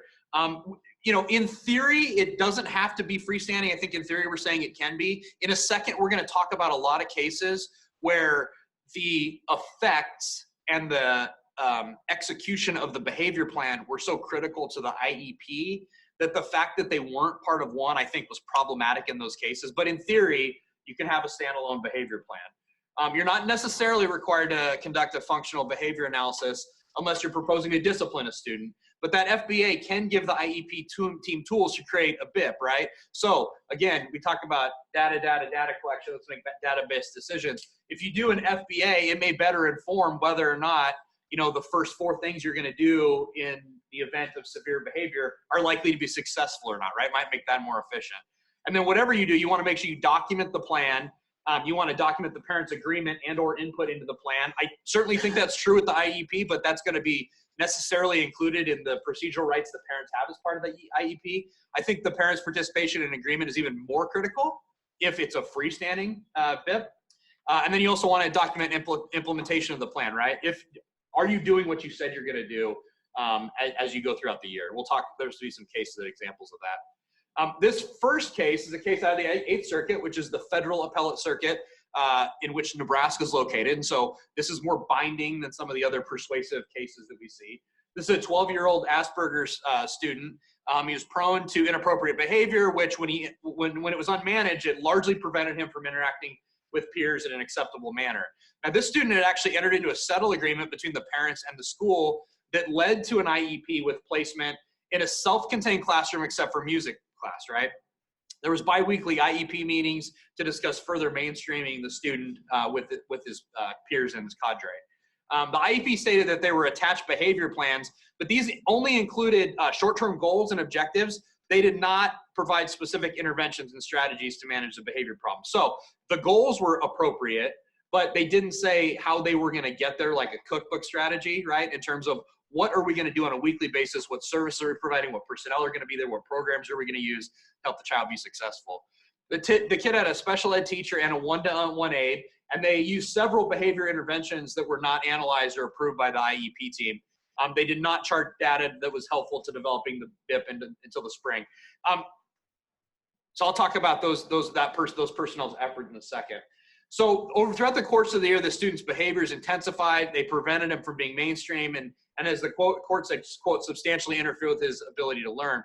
There was 3 challenging behaviors documented in August, 10 in September, and 394 by March, right? So it was getting worse and worse and worse.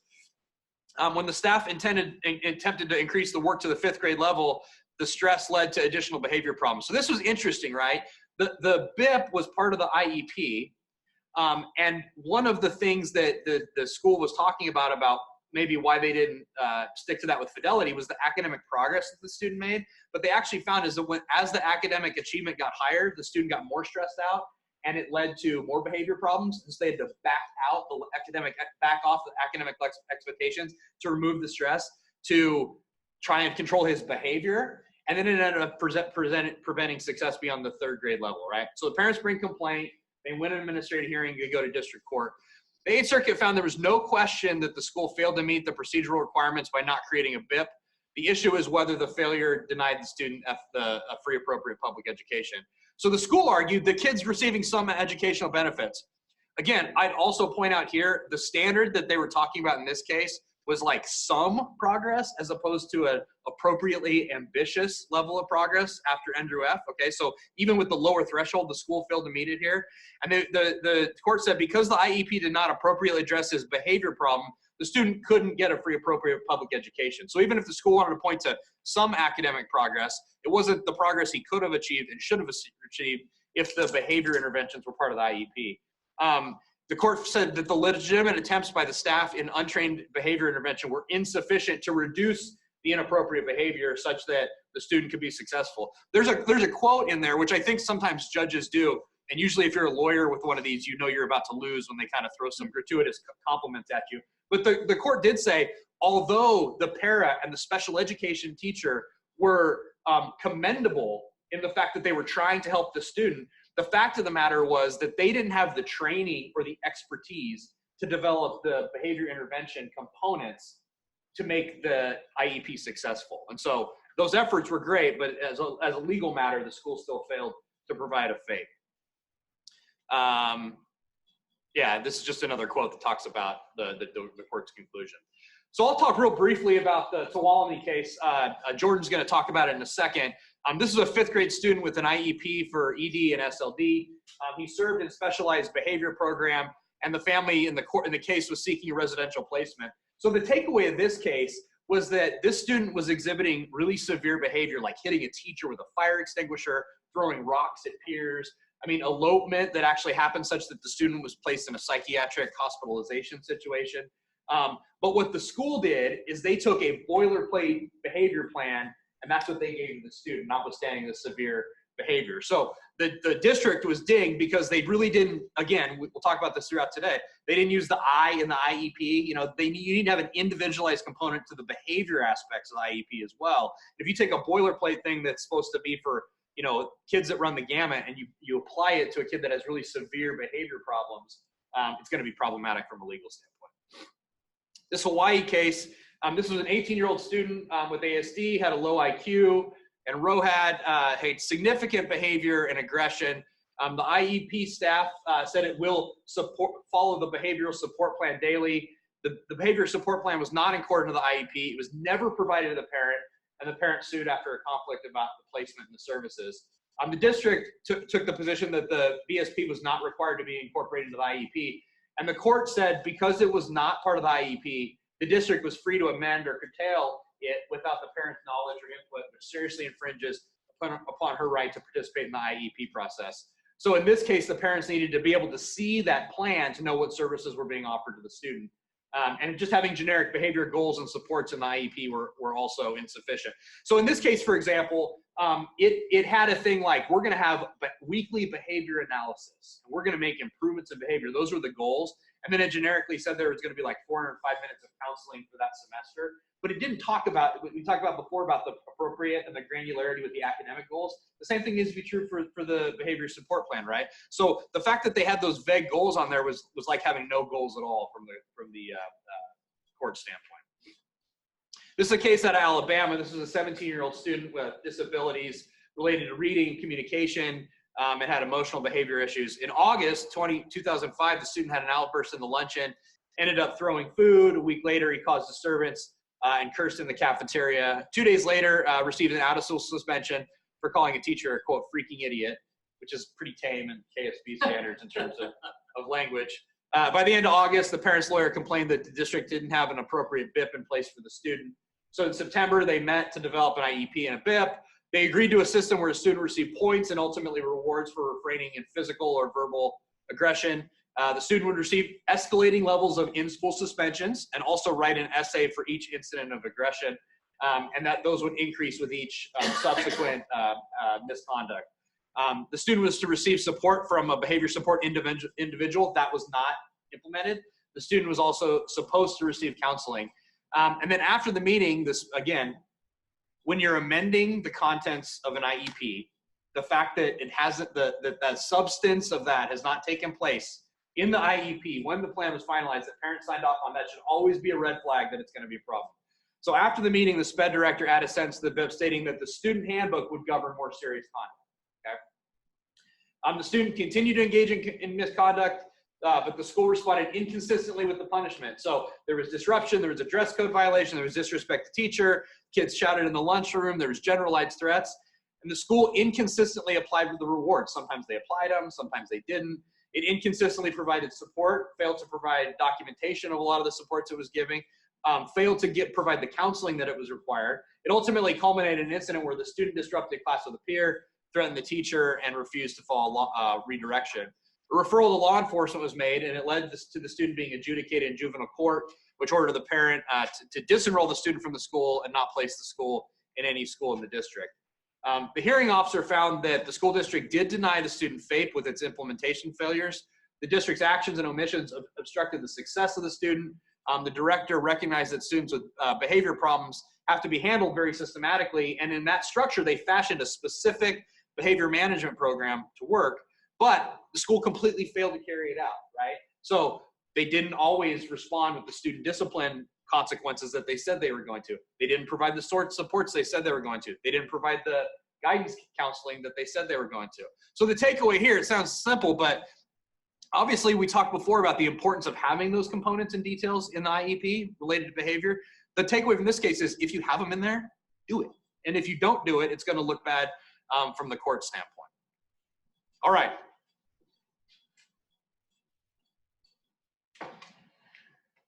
All right. I know you're all thinking, wow, when did Bobby go on a diet and get so good looking? Hate to tell you, I'm Jordan. I'm the new guy if you haven't met me yet. Jordan is the tallest KSB lawyer by about 6 inches, so in fairness. So we're going to kind of roll through some of the big points on developing your bits. The biggest thing we can stress throughout this entire section is one thing that the Andrew F. Court, which I'm sure you've heard about in all of our presentations you've seen over the past year and a half or two, really focused when they talked about the standard of FAPE needing to give appropriate educational benefit. The big deal is that it's individualized. And the dispute in Andrew F., interesting enough, was really about the behavior supports, interventions, the behavior sections of Andrew's IEP, which were largely what the parents had requested be put in the IEP. So when we start out, we'll see in CF, we have a student with autism that has significant maladaptive and significant interfering behaviors. Parents wanted a one-to-one program. School said, no, that's not necessary. We're going to put in a 6-to-1 program with an aide. So the parents unilaterally placed the student in a one-to-one program and sought reimbursement. School's eyes get big, it's getting expensive, so they proposed a new IEP, and again, they only gave minimal consideration of that one-to-one placement. And the BIP that was in the IEP simply listed behaviors and strategies that were vague and not specific, and they weren't tied to the student's behavior and the data. Now, what's interesting, and what Cody mentioned earlier, is that FBAs, functional behavior analyses, are not required in the BIP process. But you'll see in this case, the Second Circuit noted that the omission of the FBA in drafting the BIP invites the court to increase their scrutiny of the subsequent BIP. Now, in this case, the school came up again with kind of a boilerplate BIP that really just incorporated some of that ABS, ABA type services. And the failure to conduct the FBA, while it isn't legally inadequate as a result, after that, the district wasn't able to show that they relied on adequate data. So they were again failing to do enough steps in between to show that this was an individualized plan tailored to the student's specific needs. So when you're developing these BIPs, you need to focus on the individual student's behaviors, and it should be any behaviors that interfere with the important teaching and learning activities of the school.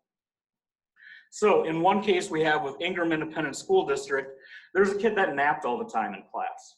That might not, out of sorts, trigger your idea that you need to create a BIP for the student, because a lot of times we think of the disruptive, violent behaviors as those that really trigger the requirement for a BIP. But in that case, just napping in class. In another case, a 5-year-old with autism required a BIP because they were self-stimulating all through class. They would inappropriately vocalize at different times, and it made it really hard for the student to focus when they were worried about their own body, when they were focused on shouting things out. It interfered with the important teaching and learning activities of the school, and so a BIP was required. Now, when you get into pairs, you start to see again these form BIPs or these copy and paste from the ABA standards just aren't cutting it. So a student with autism was enrolled after an extended period outside of public education. The school develops an IEP without collecting their own evaluative data, and the court says they were presumably informed by the parents' own assessments that were provided. School puts the student on a shortened day to start. About a month later, parents are complaining that this is an appropriate placement for the child, and so the school seeks additional data to revise the BIP, and they have a specialist observe the student in class 5 times. But the specialist takes the data from that 5 observational periods. So in this case, they do kind of that FBA step, but then the result is a BIP that just lumps all of the student's behavior into a single category of non-compliance.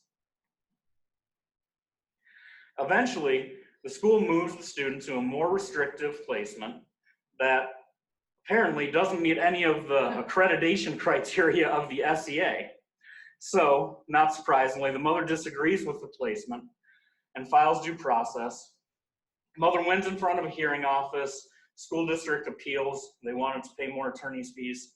The behavior plans developed for 2013-2014 were deficient because they lumped all of the behaviors into the category of non-compliance. The plan didn't show an understanding of the student's behavior or the causes. And it's that last portion there that really kind of jumps out. It's the causes. The entire point, the only required portions of your BIP are positive behavioral supports and interventions. It's difficult to support a student or to intervene in their behavior if you don't know what's causing it. Just like for a doctor, they don't treat symptoms, they treat the underlying conditions. So we go back to the Tulumni case that Cody kind of mentioned, and we look at what the court said there. The behavior goals that they had were not measurable. In the counseling setting, the student will demonstrate positive peer interactions, but that was subjective to the clinician. Student will independently seek help when engaged in difficult or non-preferred tasks. What's non-preferred? The student will calmly and effectively communicate his emotions and needs in 4 out of 5 trials. Now, the important thing here is that BIP that they created, not only did it have these pretty subjective and vague goals, but you'll notice what's missing is any supports or interventions.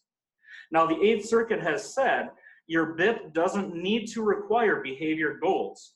Your BIP needs to have all of the things that the school is going to do to intervene in the behavior and support the student.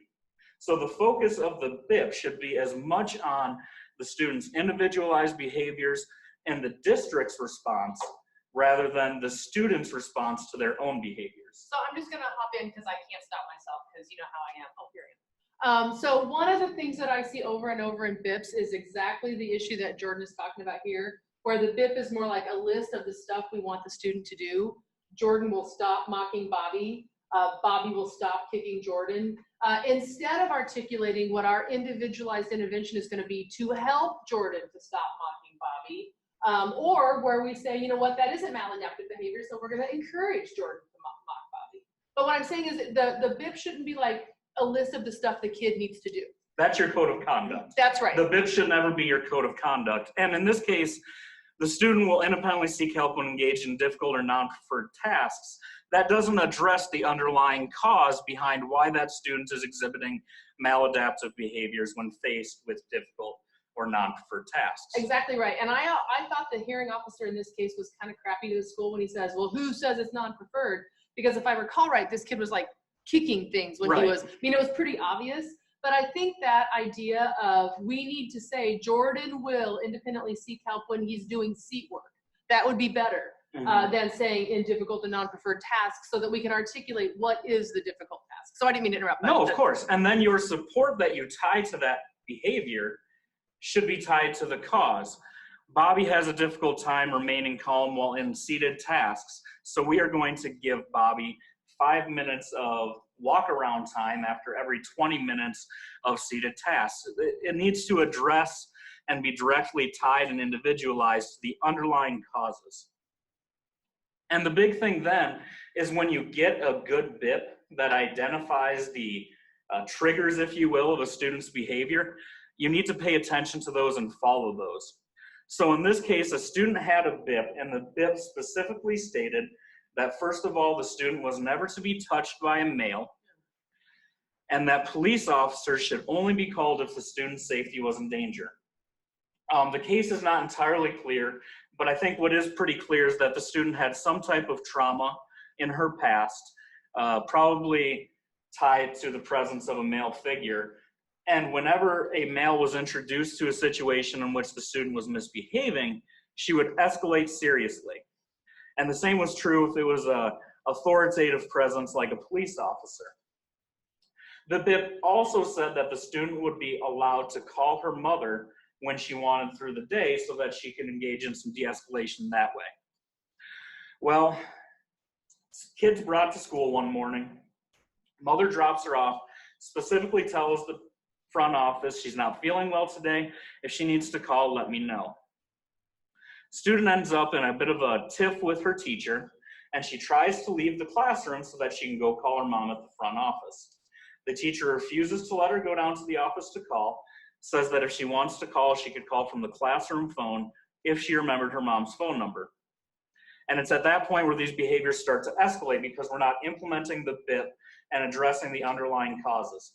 SRO physically struck the student after the SRO responds to the student trying to leave the classroom. Student escalates when she sees the SRO as the BIP contemplates, and things really get physical. The student ends up being thrown onto the ground of another room, repeatedly punched by an SRO while she was stuck on the floor, and then twice administered pepper spray. However, in this case, the parents were bringing it from a unique posture that kind of ties into the Fry case that you've probably heard about lately. They were arguing that because the SRO was called and because the BIP wasn't followed, they were discriminating against the student under the ADA. The court dismissed the claims against the school, not because the school did what was right, but because the court recognized that the problem here was that the school may have denied the student FAPE under the IDEA. And so the right avenue for the parents to address these issues was through the IDEA. And then we have another great case. The focus again is on the underlying. Just for 2 seconds, I'm sorry. One of the things I wanted to just jump on with that SRO case, like the SRO handcuffing the kid, pepper spraying her, punching her, like not understanding that she has special needs. There's a new law on the books in Nebraska regarding SROs, and every school building with an SRO or every school administrator with an SRO in his or her building is going to have to do 20 hours of training before 1/1/2021. And every SRO is going to have to do 20 hours of training. And one of the things that we think that training should focus on is this exact issue about SROs and special ed kids. We're kicking around doing a special thing maybe this June where we have an administrator bring their SRO and they do it together, because there's a crap ton of these cases where the SRO ends up assaulting the special ed kid, and then both the cop and the school get sued for discrimination. And really schools are kind of in a sticky situation in that case, because that SRO didn't have that student's BIP to understand the problems with the behavior. That's right. If the school had given the SRO that student's BIP, they would have violated FERPA, because in almost no situation will that SRO qualify as a school official to get the BIP?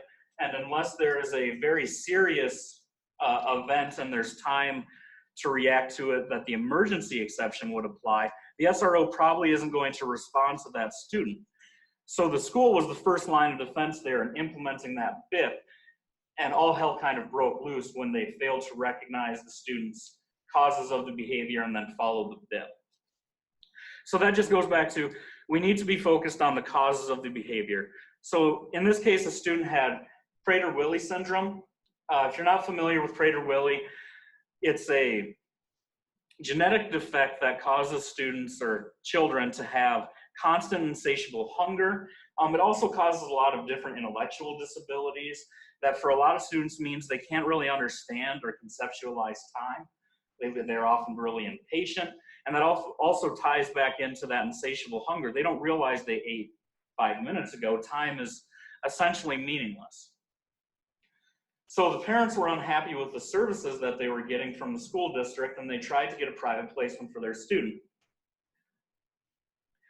The primary focal point of the case ended up being the behavioral support services that the school was giving. The educators would seek out the student and delay her by telling her, "I'll be with you in a minute," under the plan. Well, for a student whose impulsivity is tied to the fact that she can't understand time, telling her, "I'll be with you in a minute," means essentially nothing. And there were other things in the behavioral support plan where if she behaved well enough for long enough, well, then they would give her some food. But for a student that's constantly hungry, that's not really an appropriate incentive to use. It's like when you're fighting. Yeah. And then, you know, essentially all of the plans and services and supports that they were going to implement, they were reactionary. None of them sought to stem off the student's behavior. It was when the student gets impulsive, we'll tell her, "Wait a minute." When the student finally behaves well, we'll give her a cookie. Well, the court said, well, the district and its employees did indeed proceed earnestly. Going back to what Cody mentioned, if you hear those words "while" and then a compliment, you're That means you screwed. lose, yeah. Yep. They did so in a manner inappropriate to the student's condition. So the staff were required to be trained on Prader-Willi.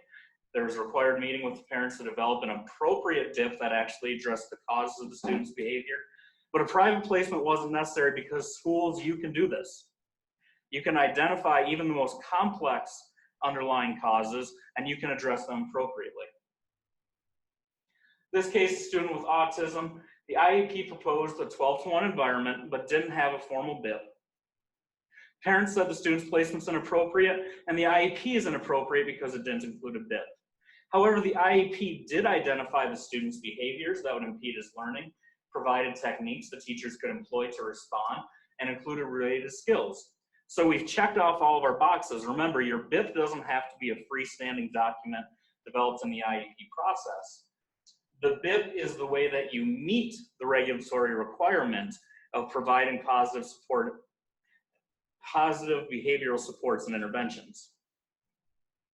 And that's what the Second Circuit says. The IDEA requires that in developing the IEP, we identify problems that impede the child's learning, and then the district must consider the use of positive behavioral interventions and supports. Even without a formal BIP, if your IEP does this, it is sufficient. In this case, the Eighth Circuit ruled that you do not have to have behavior goals. And they go back to that same provision that the Second Circuit did.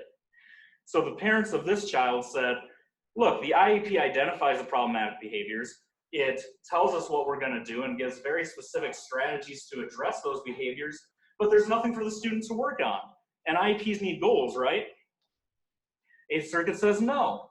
IDE does not require an IEP to create specific goals with regard to behavior. Goals are not the focus. And this again goes back to what is required. We are not required to find ways for the student to help themselves. We're required to find ways to support the student's behaviors. The district's good faith effort to enable progress by stemming disruptive behaviors is evidenced by the training that they got, the services that they provided, and the sensory diet they put the student on.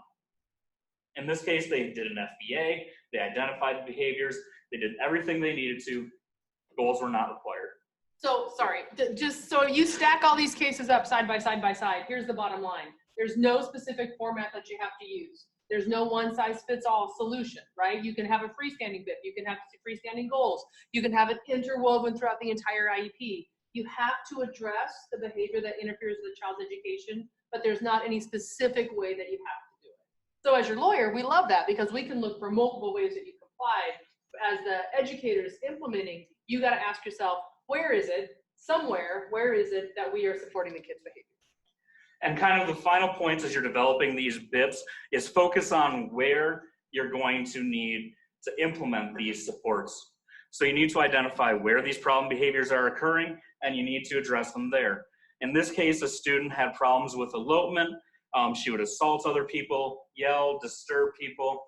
The behaviors happen not only at school, but also on the bus ride home, which was part of her IEP as a related service, as Cody talked about earlier.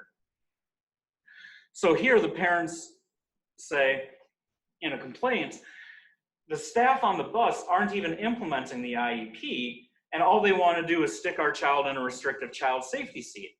That's not going to allow her to access that part of her IEP appropriately when we're not implementing the BIP.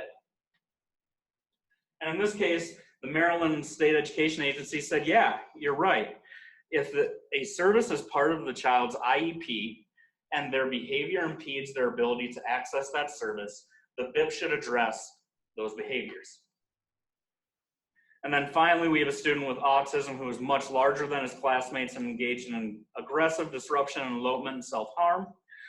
This really culminated in an incident where the student escalated, finally was taken to a self-contained room, begins banging their head on the wall. Very scary situation. The sheriff responds after presenting to a different class in the building, handcuffs the student, tries to restrain the student from banging his head on the wall. So the school continued to implement and revise their BIP, and eventually they decide that they're going to need to put some restraint provisions in so that they can stop the student from harming himself. The mother said, no. My student should never be restrained. Not even if he's hurting himself, not even if he's hurting others. District said, we're not going to put a BIP in place that's not appropriate. The school did the exact right thing here. They didn't capitulate to the parents' unreasonable request. They stuck to their guns and said that wouldn't be appropriate. So the mother said, well, if you're going to restrain him, I want to homeschool him. District said, yippee. The district agrees to let the student be homebounded until they can further address his placement through IEP meetings. But later, the mother complains that while the student was homebounded, the school wasn't implementing the BIP. But because the homebound services were separate from those in the IEP, and the IEP never said that the student would receive these services in the home from the school, the BIP wasn't required to be implemented. And then once again, I want to tie things off with boilerplate is never okay, especially after NDREF. You'll hear us say it time and time again, an IEP is not a form document. This means that a boilerplate BIP, even if it is specific to the student's disability, is not specific enough to that student.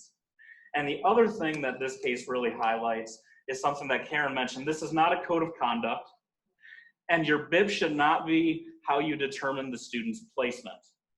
Your BIP should support the students in their placement. The BIP should not be changing the placement as a reward for their good behavior on a daily basis. That deprives the parents of any certainty as to where their child's placement is going to be, and it deprives the parents of any ability to speak into and participate in the placement decision process. So what do we suggest for BIPs? Again, this is a plan for positive behavioral supports, not a code of conduct.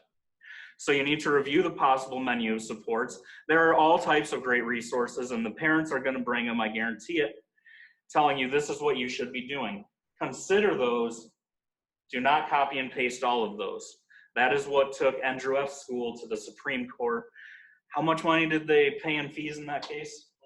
Well, the total settlement was 1.3 million in NDREF school because they decided to do exactly what they thought was right, which was let the parents have the behavior program they want. Give it to them the way they say, put it in the IEP. Time in ISS can be an accommodation, but don't make it a change of placement. If the student needs to get some time away from peers to desensitize, to de-escalate, to bring their behaviors down, that can be an appropriate support. But don't change the student's placement to ISS every time they misbehave as part of a BIP. That if you have to do that, they're on the wrong spot on your continuum of placements. And it's time to change their placement, not use this BIP. And when you're doing so, distinguish between seclusion and cool down. Another thing, because we are always looking for the underlying conditions and we're trying to positively support these behaviors, stop them from happening, you need to consult with your school psych or your ESU psychologist, because you need to be understanding what is causing these problem behaviors so that you can actually support them. A day at home to regain emotional control is placement. That's not a suspension. Don't use it as a suspension. Use it on your continuum and use it in your BIP, not as a change in placement, not as suspension, but as a way to positively support the student. Same idea as the ISS. Send the school psychologist to observe the student at home or in the community. Sorry, I just have to chime in. When you have the parent that says, oh, we never have these problems at home, that's probably because the kid's playing Fortnite and eating Cheetos instead of doing math homework. So sending the psych to observe the kid at home, then you have an actual, certificated person saying, no, I collected data, and the reason you were acting out is because there were no demands. I love sending the psych to watch the kid at church, at the bowling alley, at home, to gather that out-of-school data. Sorry. To be fair though, Karen, Cheetos are delicious. And Fortnite's awesome.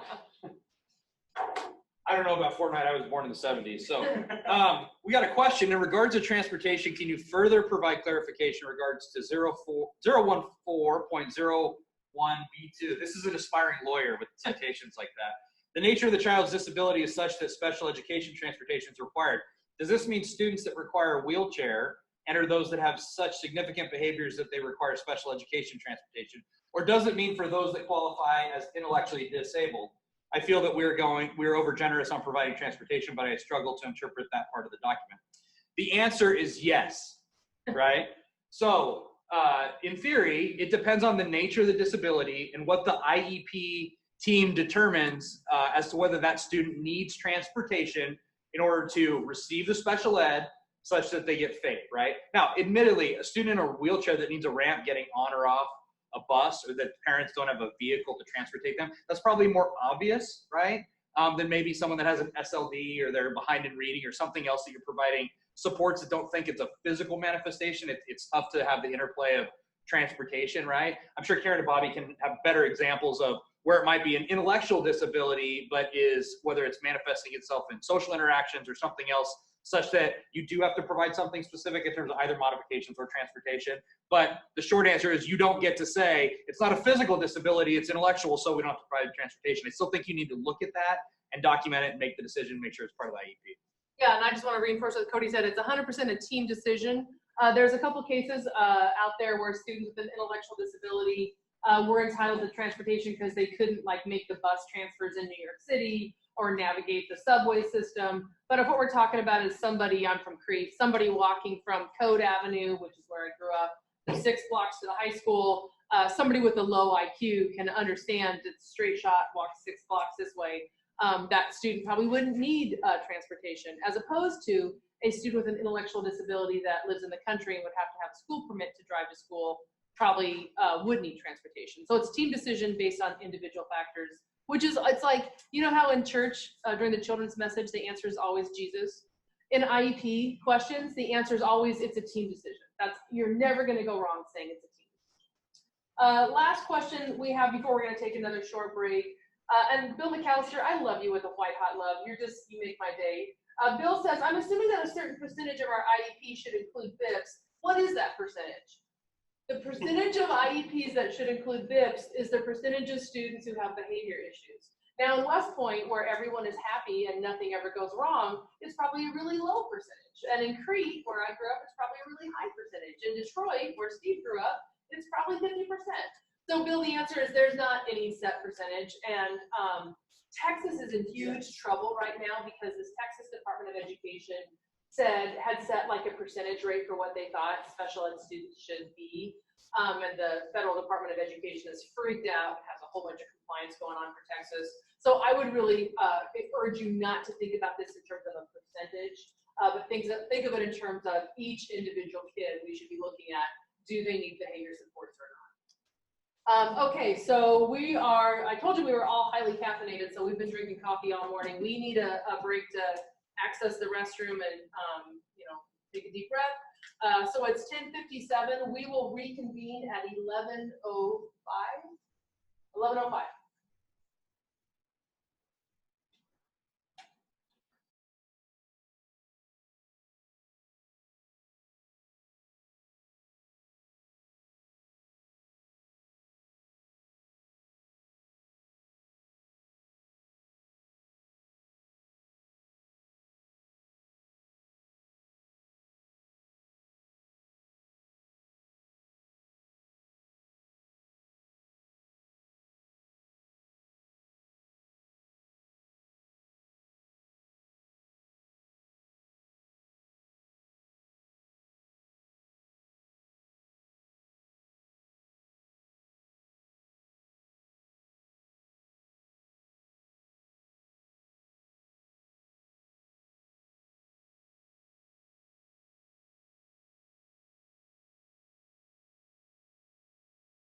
This is your 1-minute warning. We'll be back in 1 minute.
Okay, we are back. We've got 55 minutes left to cover quite a bit of information, so we're going to go quickly. That was really for all of you that are out there listening. We gave Jordan a whole bunch of cases and things to get through, and he did a good job getting through all of it. So this was literally us a couple days ago saying, "Hey, Jordan, as an unintentional hazing ritual, why don't you go out there and take this entire section?" So I think he did a good job with that. We are going to move on to a very related issue, and that is discipline. Going to start with a general overview. I'm going to go through that quickly because you all know that counting to 10 days is counting to 10 days, but we'll hit on some specifics there. Really what we want to focus on in this section, though, is the aspect of the regulations that talks about a child who is not yet identified or a child who is identified but has behavior issues that you haven't yet addressed. So with that, we'll get going. Generally speaking, the IDEA and the regulations make clear that school personnel may remove a child with a disability who violates your code of conduct for not more than 10 consecutive school days, and for additional removals not more than 10 consecutive school days for separate instances of misconduct, as long as those removals are not related, right, and actually constitute different types of behavior issues. So 10 consecutive days per offense, but what we always talk about, especially with these students that are increasingly violent, is the idea that if you have a pattern of removals, if you're removing for the same type of activity, the same type of misconduct, that's likely a change in placement. To be perfectly honest, when we have students, especially in the context of, well, yeah, we're not, yeah, he's new to the IEP, or we're not exactly sure if he has behavior issues that would, in addition to a current, but you have a student that's SLD right now, could that student also qualify as emotionally disturbed? We read this pretty conservatively, right? The only thing you're out is having 10 days to figure out what you're going to do. So we'll talk about that in a little bit. Real quickly, and we'll probably get some questions about this. If you have questions, text them in. I think the cases have started to move away from being aggressive in how you count to 10. So in other words, if you are sending a student out of school for some sort of suspension or expulsion that is not in the student's IEP or behavior intervention plan, for example, when the student acts out in a violent way, the student will go home for the remainder of that school day to regain emotional control. That becomes part, right, of the student's placement. What we're talking about is a disciplinary change in placement for actual out-of-school suspensions or expulsions. Those would always be counted, right? You almost always count in-school suspensions, bus suspensions, in any portion of a day where the child is removed from the placement. We have started to talk about in-school suspension slightly differently, in part because when you're talking about these violent behavior students, a lot of what you're doing, a lot of the stuff you have in your IEP is related to how that student acts in the classroom. So if we have an IEP or a BIP that says something like, this is how we're going to handle misbehaviors in the classroom, whether it's we're going to use some sort of reward system, if we're going to do some sort of red, yellow, green light system, whatever it might be, when you're talking about the services we owe to that child being in the classroom with his or her peers, putting the kid in school suspension means we can't use our red, yellow, and green light in the ISS room. So counting that as a change of placement, even if we're doing it somewhat conservatively. Cody's talked about transportation. The issue of a bus suspension can absolutely count. I think there are some circumstances, though, that hearing officers continue to say, yeah, that probably doesn't count. Things like after-school detention, even a lunch detention, but be very careful of those students where you have used lunch as an opportunity to socialize. Don't have a one-track mind of, well, if it's just a detention, or if it's just a detention during lunch, that doesn't count. It still could. So, in theory, the IDEA and the Code of Federal Regulations talk about discipline in a, oh, of course you can do it, right? There's just these few things you have to do. But in reality, it is actually quite difficult, it's highly technical, and we'll talk through some of those technicalities. So, you're supposed to consider unique circumstances on a case-by-case basis when you're determining whether a change of placement, consistent with the other requirements of the IDEA, is appropriate for a child with a disability who violates a code of conduct. More often than not, when you call us and say, Bobby, I have a student that punched another one in the face, one of the questions, as Karen mentioned, does the student have an IEP? No. Should the student have an IEP? Have we had instances like this in the past? No, Bobby, the kid's just SLD. Well, that doesn't answer the question, right? One of the things that you can get under the Nebraska Student Discipline Act is an expulsion. If you have a student who's acting out and is only, for example, damaging property, that expulsion is only going to get you through the end of the semester. If you look at it from a placement perspective, if we don't do the manifestation determination route to discipline, we've got authority to change the placement. One of the big things that is a source of confusion out there is, I hear what you're saying, KSB.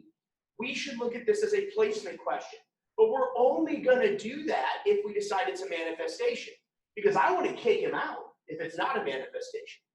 There is a difference between starting down the placement road and doing manifestation and determining it is manifestation. If we start down the manifestation road and it is manifestation, you cannot, as a team, change the placement without agreement of the parent. Do not confuse these things. So as the administrator, if you're a principal or superintendent sitting out there thinking, all right, I've heard you guys talk about this enough.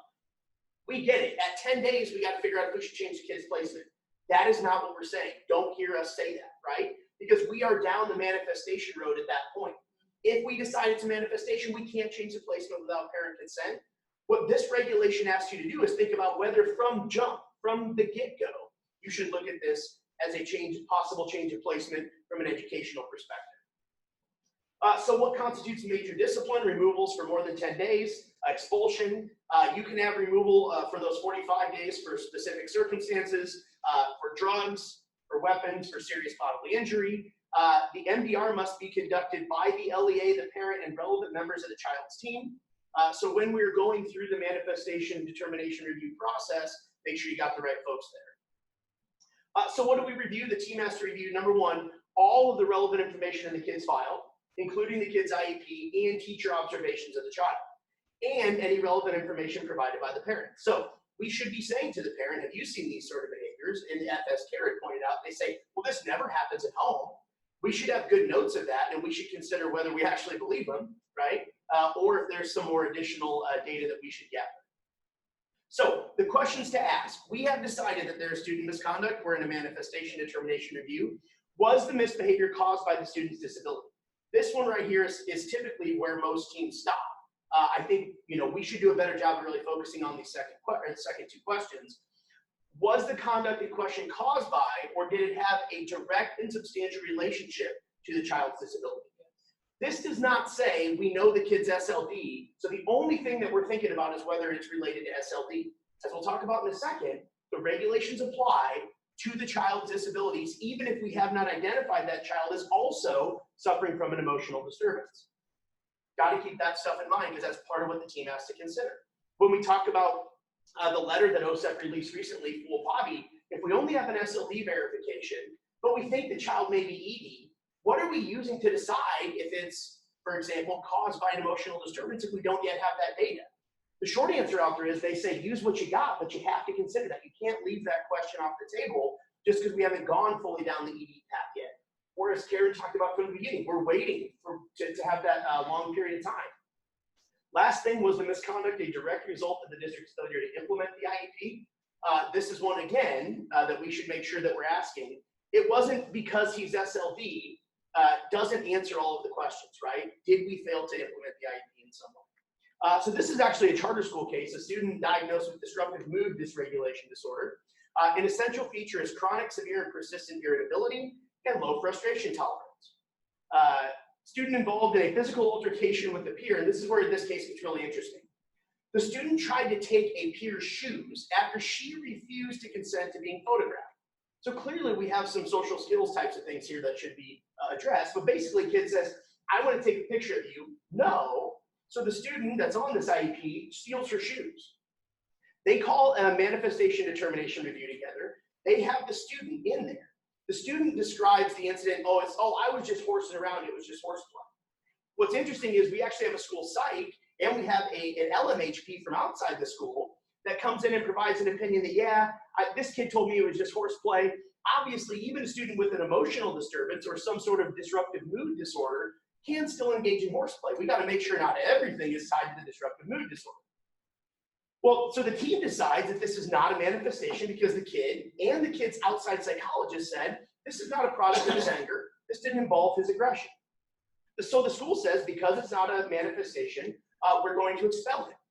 This is where you have to make sure, if you are a principal sitting in that MDR, look at the student discipline code section you're going to be using for your discipline and make sure it doesn't line up exactly with the things that we have listed as consequences of the student's misbehavior or as products of the student's perpetual misbehavior.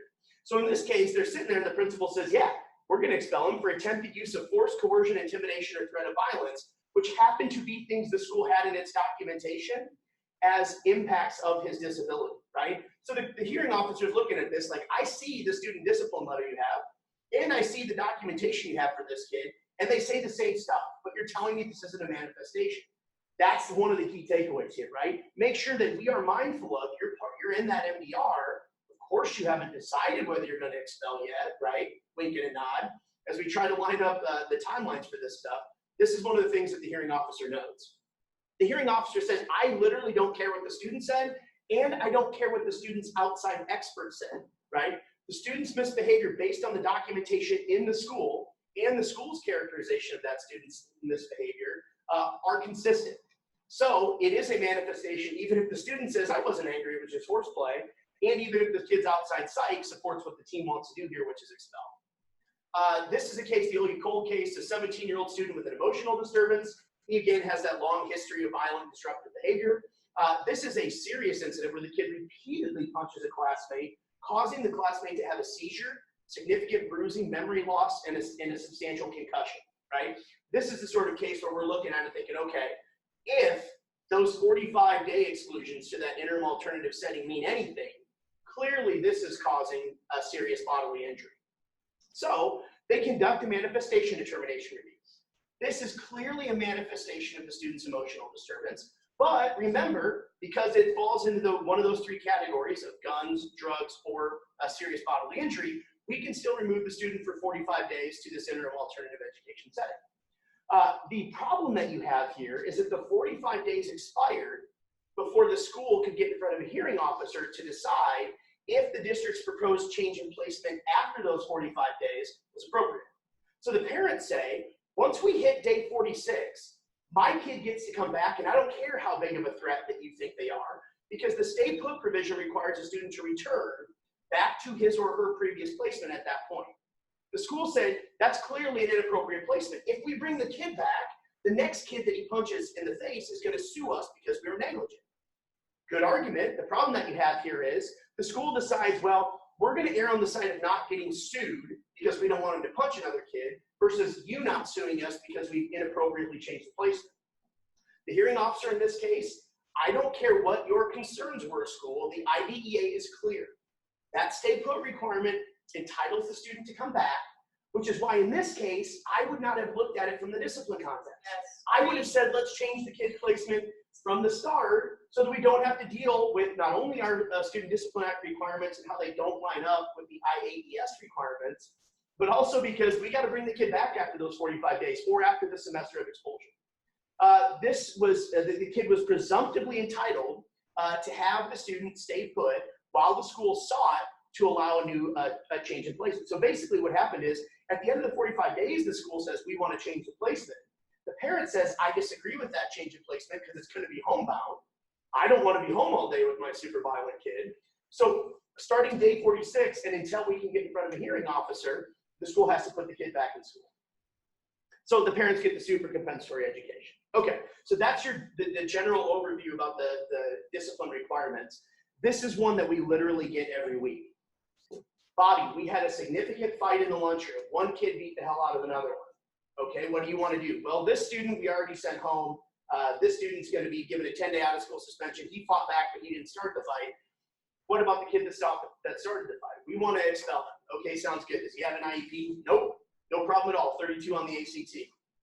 Should he have an IEP? Do we have an emotional disturbance? Is there something else here? Well, I mean, I guess he did mention that, he's felt depressed before.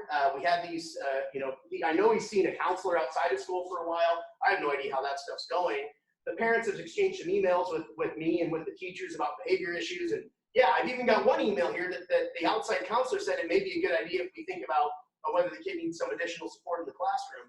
All that stuff that you are saying right there, which in your opinion is like, this is proving that we have not yet put the kid on an IEP, is actually making it more likely that you have to treat the kid as though the kid's on an IEP. So how does this work? The Rule 51, if you have not looked at this, please write this down, review it with your staff, anybody that's on an IEP team. Look at subsection 16.06 of Rule 51. There's an almost identical federal regulation, and what it says is, if the school has prior knowledge that a child who is engaged in a disciplinary code of conduct violation situation, if that school has prior knowledge that the kid may qualify under Rule 51 or under the federal regs as a student with a disability under the IDEA, you have to give them all of the rights in Rule 51. And we'll talk about how that works in a case here in a second. So that begs the question, this kid that knocked out his classmate in the lunchroom, Bobby, we've got some data. We've got a student discipline file. We've sent this kid home before for getting in other skirmishes, but it's not like we've had our psych in front of the kid yet. You're telling me that within 10 days, we've got to decide if this is a manifestation of a kid that we haven't gathered any data on? That is exactly the question that Nathan, that's why we have letters to Nathan, asked OSEP.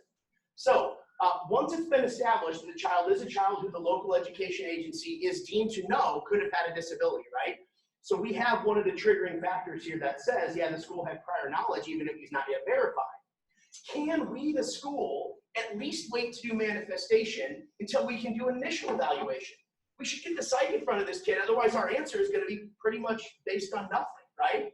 So shouldn't we be able to postpone that manifestation until we can evaluate?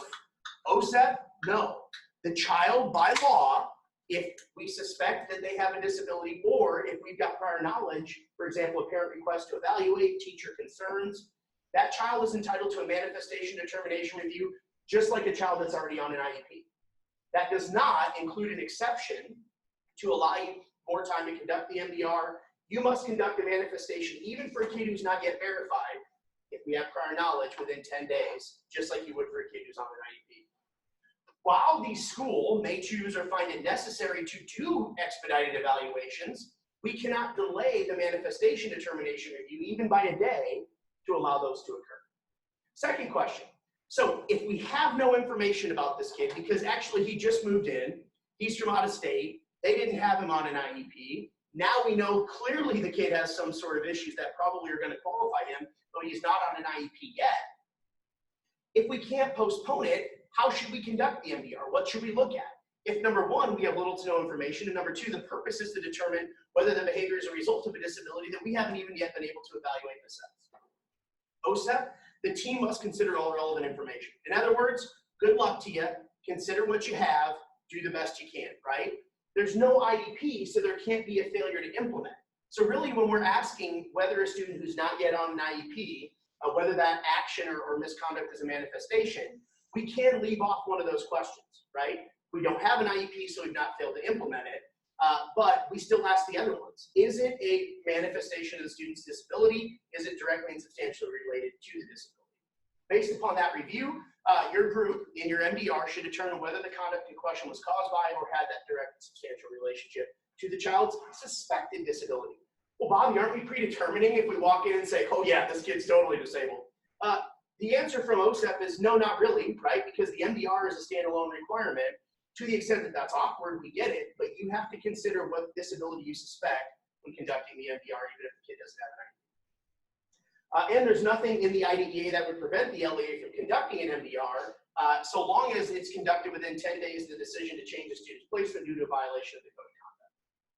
So does posting the procedural safeguard notice on the LEA's website and providing a link in the suspension notice letters to parents constitute sufficient notice to the parents in these cases of kids who are not yet identified? And OSET says in this case, under the law, on the date which the decision is made, we, the school, have to notify the parents of the decision and all their procedural safeguards. This is a step you are leaving off, right? We have to give parents a copy of their procedural safeguards on the date the decision is made. We're going to expel the kid, even though we have prior knowledge and take our chances with the MDR. We don't get to wait until our 10 days are up to give the parents their procedural safeguards. We give them those procedural safeguards that day, which is fundamentally inconsistent with the timing of the student discipline, right? So be thinking about this stuff as it's ongoing. That's why we continue to harass you with the questions of, well, should it be? Should the student be on an IEP? Posting on your website is permissible, but you must still provide a paper copy to parents on the day that it happens. So yes, if they go pull it off the website and then you hand them another copy, they just have two, but we can't leave off the second step. Good. I was just gonna say real quick, I do hear parents sometimes say, Jesus God Almighty, you're giving me another copy of this stupid piece of paper? How many of these do you want to? If parents are saying that, you're doing it right, right? If they're saying, why are you giving this to me again? You got it. Yeah. So this is a really interesting case, and if you look, it was the day before Halloween. What happens here is, and the outcome of this is interesting because, of course, the news story says, mom of the teen expelled over a fight in school that was caught on video files a complaint against the school. What I read, my lawyer brain said, oh, she sued him. That's not what happened. So you have a student who is allegedly suffering from all sorts of depression, anxiety. Mom says, because of course when it hits the news, it's the parents' version of events, right? Always. Mom says, I've been hounding this school for 4 years to evaluate my kid. They've done nothing. They've given him no services. They've done nothing to help him. Now the school has not yet given its side of this case, right? But understand, this is how it is portrayed to members of your public. There is a significant fight that breaks out in the lunchroom where a girl walks up to this male student, shoves him. The male student shoves him, or shoves the girl back. She takes a swing at him and misses. He cold cocks her and knocks her out, right? So what you have in this, and of course, this is caught on video in the middle of the lunchroom. So the school says, we are going to expel the kid, no questions asked. Well, mom consults with a lawyer who says, now hold on a second. Sure, we could sue the school if we think that they're discriminating against your kid. But here's what they do instead. The attorney says that schools have to follow federal law that requires them to identify and evaluate children with disabilities. The school had a choice. You can either help the student, as mom's been asking you for years, or you can punish him. The parent's lawyer says in this case, the school could have prevented the fight by addressing the bullying and the alleged racism and all the special needs that mom's been talking about for 4 years. Everything she asked for, they always said no. And now they're like, okay, he got in a fight, so we're going to expel him. So when the lawyer decides what to do in this case, he doesn't file a lawsuit. He files a complaint with the State Department of Education saying that the school has denied this child under their child find obligation and their obligation to provide special education services. So this lawyer is saying, I think I've got probably good claims under both, right? If I talk to this lawyer, my assumption is this lawyer would say, we could have filed, I think, a lawsuit because the school functionally discriminated against the kid by outright failing to even consider the disability. But this could also be a faith issue. So if you remember the Fry case, do you have to exhaust your administrative remedies or not? I think this lawyer looks at this and says, I've got an open and shut child find case here. So I'm going to start with faith because that's going to allow, for example, the school to have to force the kid to remain in the building, right? We get stay put, we get all that stuff. The reason that this attorney can file this claim with the State Department of Ed is because of the equivalent of our subsection 16.06 in Rule 51. Because this is a child who the school should have known potentially had a disability that would qualify under Rule 51. So the White River Valley case is a string of behavior issues in late 2016. Parents of a student diagnosed with ADHD and anxiety request an evaluation. They specifically request IDEA services. There's no documentation from the school that they ever took steps to evaluate the kid. And so we have in November, though, the interesting fact in this case, in November of 2016, the teacher starts to email with the parent. I saw these 17 behaviors this week. And the parents at this point are basing their requests for an evaluation on emails coming from the teacher, right? So this is a problem for the school. One of the ways that you can have prior knowledge under subsection 16.06 is if parents have communicated concerns in writing to your teacher. So if you've got a poor little first-year teacher that has significant behavior problems with the kid in class that's emailing with mom and dad, that teacher, he or she probably has no idea that they are setting you up squarely for both a child fine violation if they don't immediately send it to you.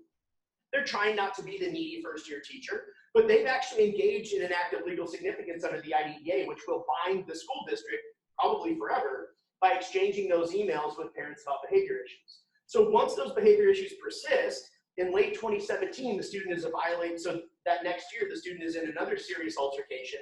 And the district at that point says, we're going to impose a suspension of more than 10 days. We're going to expel the kid. The parent says that the 10-day suspension violates the IDEA because they did not give our child manifestation.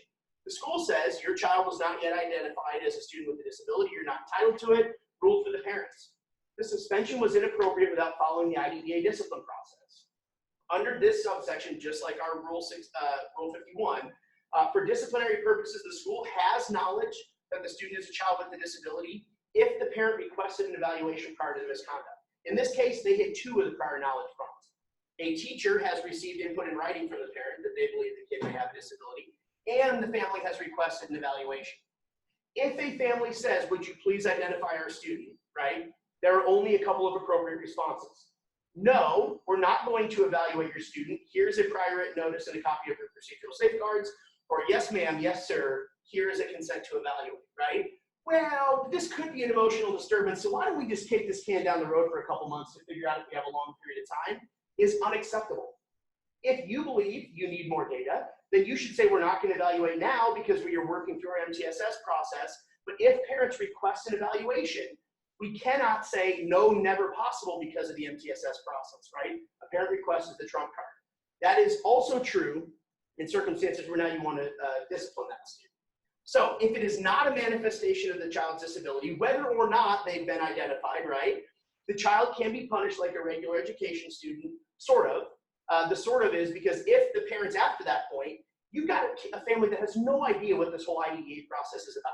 You hit them with a flurry of due process and paperwork, and all of a sudden they're like, oh yeah, maybe we should ask for this, right? If they do, you have to do an expedited evaluation. If it is a manifestation of the disability of a child who is on an IEP or who is not on an IEP but we have prior knowledge, we must conduct an FBA, implement the BIP, or review an existing BIP. We cannot punish the student. We must return the child to the prior placement unless the parents agree. Hold on a second, Bobby. Kid we don't even have on an IEP knocks out one of his classmates. We get to this point and we say, yeah, the kid probably does have an emotional disturbance. You should see some of these emails the parents have been sending the special ed teacher and the teacher. We kind of got our wires crossed because I sent home the discipline paperwork before I talked to them. Yes, absolutely. You cannot, if you get your manifestation determination team together, you cannot then at that point, if it is a manifestation, march down the change of placement path. That's why from the beginning, you have to be answering that question. You must conduct, if the misconduct is not a manifestation, you still have to follow the Student Discipline Act, put an IAES in place, determined by the team. What if it's a kid who's not yet, right, verified? Hurry up and get that stuff done. That's a short answer in the law. If it is a manifestation, again, the team must conduct the FBA, put a BIP in place or modify the BIP, and then return the child to their place. That's just the regulations saying the same thing. Last case here, the North Thurston case, a 16-year-old on an IEP with an emotional behavior disturbance threatens to shoot a peer. Criminal consequence, this is interesting, right? So we have these school threat cases that come up all the time. Student says to another, I'm going to shoot you in the head, right? The school, appropriately in that case, notifies law enforcement. We'd have no choice in Nebraska if we believe we've seen a terroristic threat. That could be both child abuse. That could also be a required criminal report under the Student Discipline Act. Police come in, they charge the child. Child goes in front of a judge who says the only way we're going to let you out of this juvenile detention center is if you have no contact with the other student. Now, of course, judges enter these orders all the time in custody cases, for example, where dad's abusive, mom and child go get a protection order that says dad can't have any contact, or two kids get in a fight and one family gets a protection order. The school, in general, is not governed by that order, right? We are not part of that court process. But what do we get if you have a kid who, yeah, we totally agree. We don't want this kid in school, but we know we got all this manifestation junk we'd have to deal with, so what do we do? The school in this case says, well, here's the deal. We're going to expel him. They eventually modify it to a long-term suspension, which apparently in Washington is like half of a year anyway. But the manifestation within 10 days of removal occurs. The manifestation determination team concludes that the misconduct is clearly caused by the disability. It was actually part of the school's failure to implement the student's IEP because he was missing some services. So the school says, hey, good news. You can come back to the school district, but you have to go to a different high school, right? So this becomes a question of whether we've actually changed the student's placement. They proposed 2 other high schools in the district. Now, this doesn't work, right? Bill, if you're there in West Point, we didn't have another high school that we can send the kid to. But in this particular case, they actually had 2 other high schools. They say to the parent, we'll give you a choice. You can go, you're in high school A, you can go to high school B, high school C, or alternative program D, and we can provide all of the services in the kid's IEP. The parents in this case says, nope, I'm not going to do that. That is a change of placement. And the ALJ in this case says changing high school buildings is not a change of placement. The student can receive the same program in all of those schools. So this works great, right? If you can change the kid to a different high school. But if we don't have this obligation and saying there's one high school and you can't be here, even if a judge is the one saying it, is a change of placement that a judge is forced on you, right? We have to deal with that through the IEP process. Okay, questions? None. No questions yet. The last section that we have in this deck deals with teachers and staff implementing the IEP. And a lot of what we're going to talk about for the next 20 minutes or so is compliance, like the ways you can get into trouble for not implementing the IEP. And 1000%, I think every one of you that supervises staff, whether you're a superintendent, a principal, a special ed director, you should be telling your staff, look, this is a job expectation and you will do it. And if you don't do it, there will be negative consequences. That's what bosses do. I also think, and that sometimes as attorneys, we don't spend enough time on it. There are, in addition to the negative consequences, there are aspirational and positive ways to motivate staff members to implement IEPs. When I get a chance to have time with the staff about implementation issues, I try to do both. I have some videos I show about how awesome some special ed kids have been after they graduate and are successful.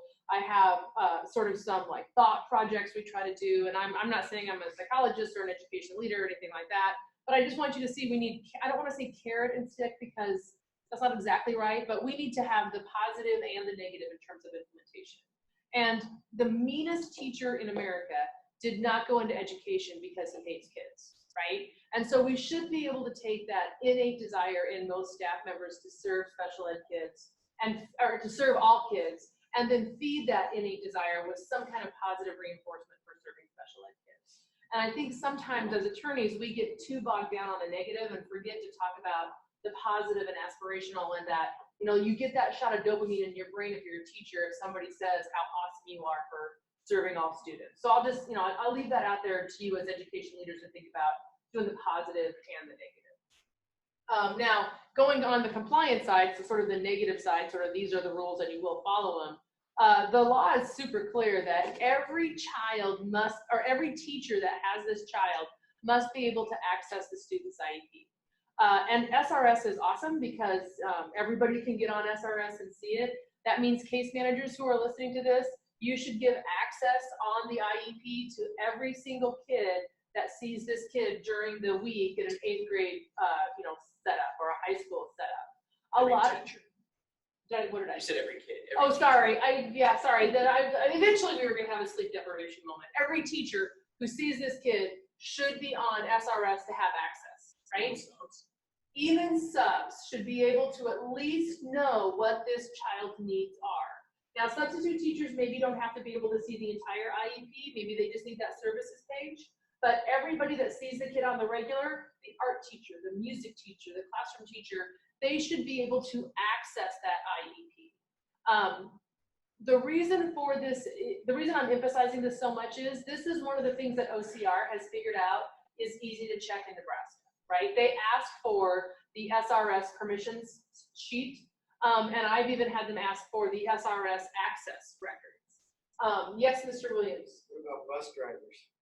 bus drivers are going to be able to know what a student's needs are in a transportation context, even if that's confidential special ed information, right? So Joe, the driver, needs to know that Bobby can't get touched, because if he gets touched, he gets escalated. So that Joe, the bus driver, doesn't pat Bobby on the shoulder as he walks down the aisle after checking that everybody's sitting down.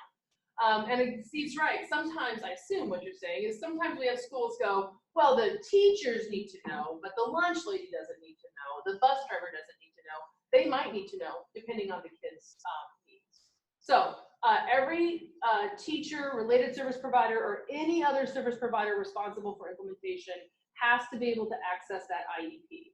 And again, not just the services page, or not just that like IEP at a glance, the entire document. They don't have to have read it, but we have to have made it accessible. And then this is just a Montana case that proves our point, where the State Department of Education said that a school was out of compliance because they couldn't show that teachers had been able to access the IEP that they were responsible for. So on SRS, make sure that you have given everybody access that needs it. Now, again, I have teachers who, how do I say this nicely? I have teachers who are not always 1,000% certain that every single accommodation in an IEP is necessary, right? And I talk about the fact that if you're sitting in an IEP meeting, and you've all been there, where mom is saying, you know, Cody just can't do math. It's too hard for Cody to do math. He needs a calculator. And you can see that 6th grade math teacher start, even if she doesn't roll her eyes in front of everybody, you can see her inside herself rolling her eyes. She leans back in her chair, she rolls, she folds her hands, she goes like this, and you start to see, okay, teacher's not digging what mom is saying. Now, at that point in time, it is very appropriate for the 6th grade teacher to say, you know what, mom, I just disagree. I've seen Cody in the classroom, and he actually has pretty good math attack skills, and sometimes he gets hung up because he doesn't know his basic facts, but he does know good things about orders of operation. There's nothing wrong with the teacher pushing back. But what we see over and over again is the teacher kind of leans back and crosses her arms, and then the IEP team writes something in the IEP like, Cody can access the calculator as needed. Now, if you've seen that 6th grade teacher non-verbally, internally roll her eyes, even if she's been professional, if you know the 6th grade teacher is not down with that, and you write calculator as needed, what are the chances that that 6th grade teacher is going to say Cody needs the calculator, right? And you put it into the IEP to satisfy mom and to placate mom, but now what you've really done is you've left yourself wide open to an implementation argument from mom that 6th grade teacher didn't implement the IEP.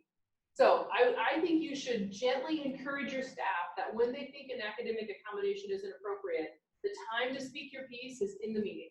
And then if you discuss it with the team, and the team says, nope, Cody needs a calculator, then you need to follow up with that teacher one-on-one if you're a first supervisor and say, look, understand, Mrs. 6th grade teacher, the team decided Cody needs a calculator. That means you have to give him that access, right? If the teacher does not follow, doesn't give Cody that access to the calculator, the school district is going to have legal problems. And there's really 3 different areas where we could have compliance issues. One is a Rule 55 due process complaint. That's actually my favorite. I actually like trying special ed due process cases. I don't think we get enough of them taken to hearing. If I could advocate for more of them, I would. But it's my job to do what's best for you guys, right? And I think the education community in Nebraska has done a really good job of minimizing the Rule 51 complaint, or the Rule 55 complaints, the due process complaint. The second way the school can be liable is an OCR complaint. And as we've seen due process complaints go down, we've seen OCR complaints go up. Parents have figured out that it's free to file an OCR complaint, that they can kind of get an authority figure to come in and boss the school around. And the problem with OCR is they want paper, right? So if the teacher in 6th grade says, oh yeah, I gave Cody the calculator, in a due process hearing, we can put that teacher in front of the hearing officer and have her testify. In an OCR complaint, before the OCR ever sets foot on your campus, they're going to say, we want all the documentation proving that the teacher gave Cody the calculator. And the teacher's going to say, well, I did it. I didn't write down every single time. So I want you to start thinking about if you have accommodations in the IEP that are hard to document, how are we going to prove that, right? Because that's what OCR is going to want. They look at the paper first, and they pretty much made up their mind on the paper before they ever interviewed a teacher. So paper really, really matters for OCR. And then the third way that a district can be liable for a failure to follow the IEP is a Rule 51 complaint. Rule 55 is due process, where you have a hearing. Rule 51 is an investigator from the Nebraska Department of Education comes out and looks at whether or not you've complied. Again, when I say comes out, I don't know if I've ever had an investigator from the department for a Rule 51 complaint come to the school. They do it all on the paper. I think the people that do these investigations at the department are really fair. I think we've had some, I haven't won every Rule 51 complaint, so obviously they get it wrong sometimes. But She said modestly. yeah, no, I do think the Rule 51 process is, I'm not complaining that they're unfair, but they don't come and interview people. So again, you need paper to establish with the Rule 51 complaint that you have actually implemented the IEP. So you notice that 2 of your 3 options to prove compliance has to be on paper, and the third one is not the one that you want to go through because it's the most expensive and most fun for the lawyers. So you need to paper the file. That's my point. The third bullet point on this slide talks about the implications for the individual teacher if they don't implement the IEP. Doe versus Withers is a case from 1993 that we talk about all the time because it's the most egregious, kind of outstanding example of a teacher being held to be liable for failing to implement the IEP. Old Mr. Withers refused to give John Doe the accommodations in his, I believe it was a social studies class that the kid was entitled to. Kid sued in state court in West Virginia and won money damages, won $10,000 for Mr. Withers' refusal to implement the IEP. Those cases are out there. You can find a scattering of personal liability cases, and we can come and scare your staff in an in-service with those examples.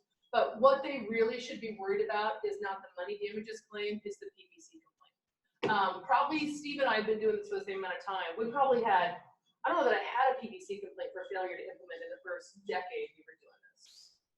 And then now all of a sudden, parents, just like they found the OCR, they found the PPC process. And so a parent files a PPC complaint against an individual teacher or an individual administrator saying, Jordan Johnson, the classroom teacher, did not implement my kid's IEP. That's a violation of Rule 27. Just like we've had turnover at the department in special ed, we've had turnover at the department for PPC investigations. They have a new investigator and a new attorney, both of whom are excellent, but they're also, I would say, more aggressive. We've had more trouble defending these kind of claims than we used to. And again, they want a lot of paper proving that you have done the thing or that you haven't done the things that the parents allege. And so talking to a teacher about, look, if you don't implement this IEP, they're going to come and investigate and take action against your certificate. That's, as someone that used to hold one of those certificates, that's highly motivating to the teacher. And I think we should be explaining more and more often. It's not that you throw up your hands and say, this school sucks, I'm out. Your individual certificate, this obligation to follow the IEP follows you as a certificated professional. And it helps you when the parent is crazy and making it all up. Yeah, that's right. Because It then we get a absolutely equal helps. smattering of those. That's exactly, well, I would say as many PPC complaints, I wouldn't say they're all crazy parents, but a lot of them are.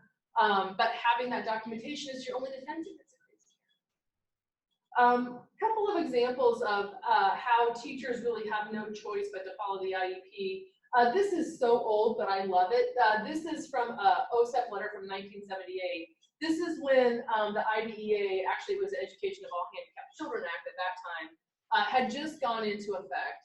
And the NEA, the National Education Association, the Union for Teachers, was kind of pissed that this had gone into effect. And so they approached the Department of Labor and said, hey, this new federal law has passed, and schools are telling teachers that they have to implement these IEPs, and we all know that that's bogus. So tell us, Department of Labor, what procedure should a teacher follow when he or she disagrees with the contents of the IEP, or when the teacher says, I don't want this kid to be placed in the place that the IEP team has said he has to go.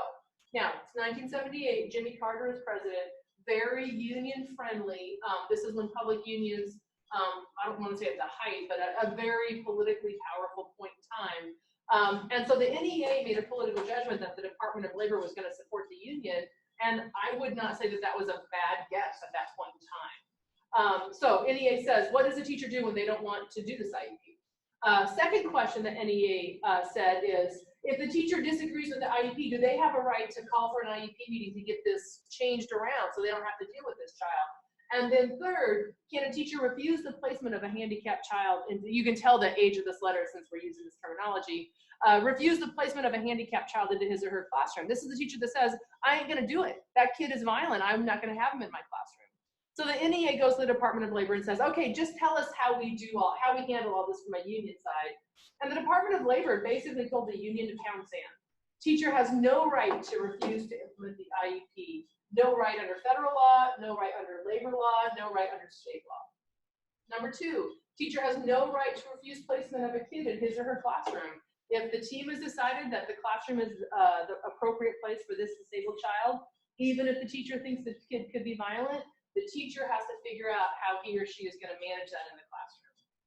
And then look at the third bullet point, because that's super relevant for you guys as administrators. The Department of Labor said, hey, and by the way, we've reached out to the Department of Education, and jointly, DOL and DOE, we expect schools to discipline teachers who don't comply with the law.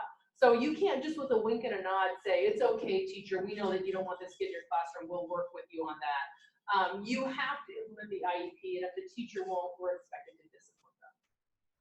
It's not very often that the Department of Labor tells the union to pound sand, so it just entertains me a lot that this letter, and it's super clear, laid out well. Yes, Stephen? Going back to the previous issue, would an IEP at a glance suffice for informing support staff, basically a summary? So the problem is, let's go back to it, and if you're following along on paper, run back to this slide that the heading is informing teachers of IEP. Here is exactly what it says. The CFR says the IEP, not the IEP at a glance, the IEP must be accessible to each teacher, that's easy, related service provider, that's your school site, your speech path, that's easy, or any other service provider responsible for the implementation. The question is, if the bus driver is providing the service of transportation, does the bus driver have to be able to access the IEP? And I think if the bus driver is asking to see the IEP, we have to show it to him or her. Now, I think IEP at a glance, and maybe with a sticky note to the bus driver saying, if you need more information, let me know. I think you could prove that the IEP is accessible. Or if you train all your classified staff, like an in-service at the beginning of the year, hey, paras, cooks, and bus drivers, just so you know, you might have access to an IEP at a glance, but if you need more information, let me know. I think you could prove access that way. So I don't think you have to have an SRS login for every one of your bus drivers, but you have to prove that in some way you've made a path available to that bus driver for the IEP to be accessible.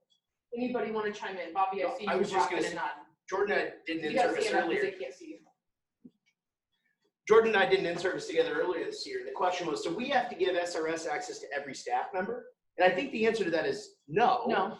But if you're just giving the IEP at a glance, how are you going to prove that the full IEP was accessible? That's the question, Yeah. right?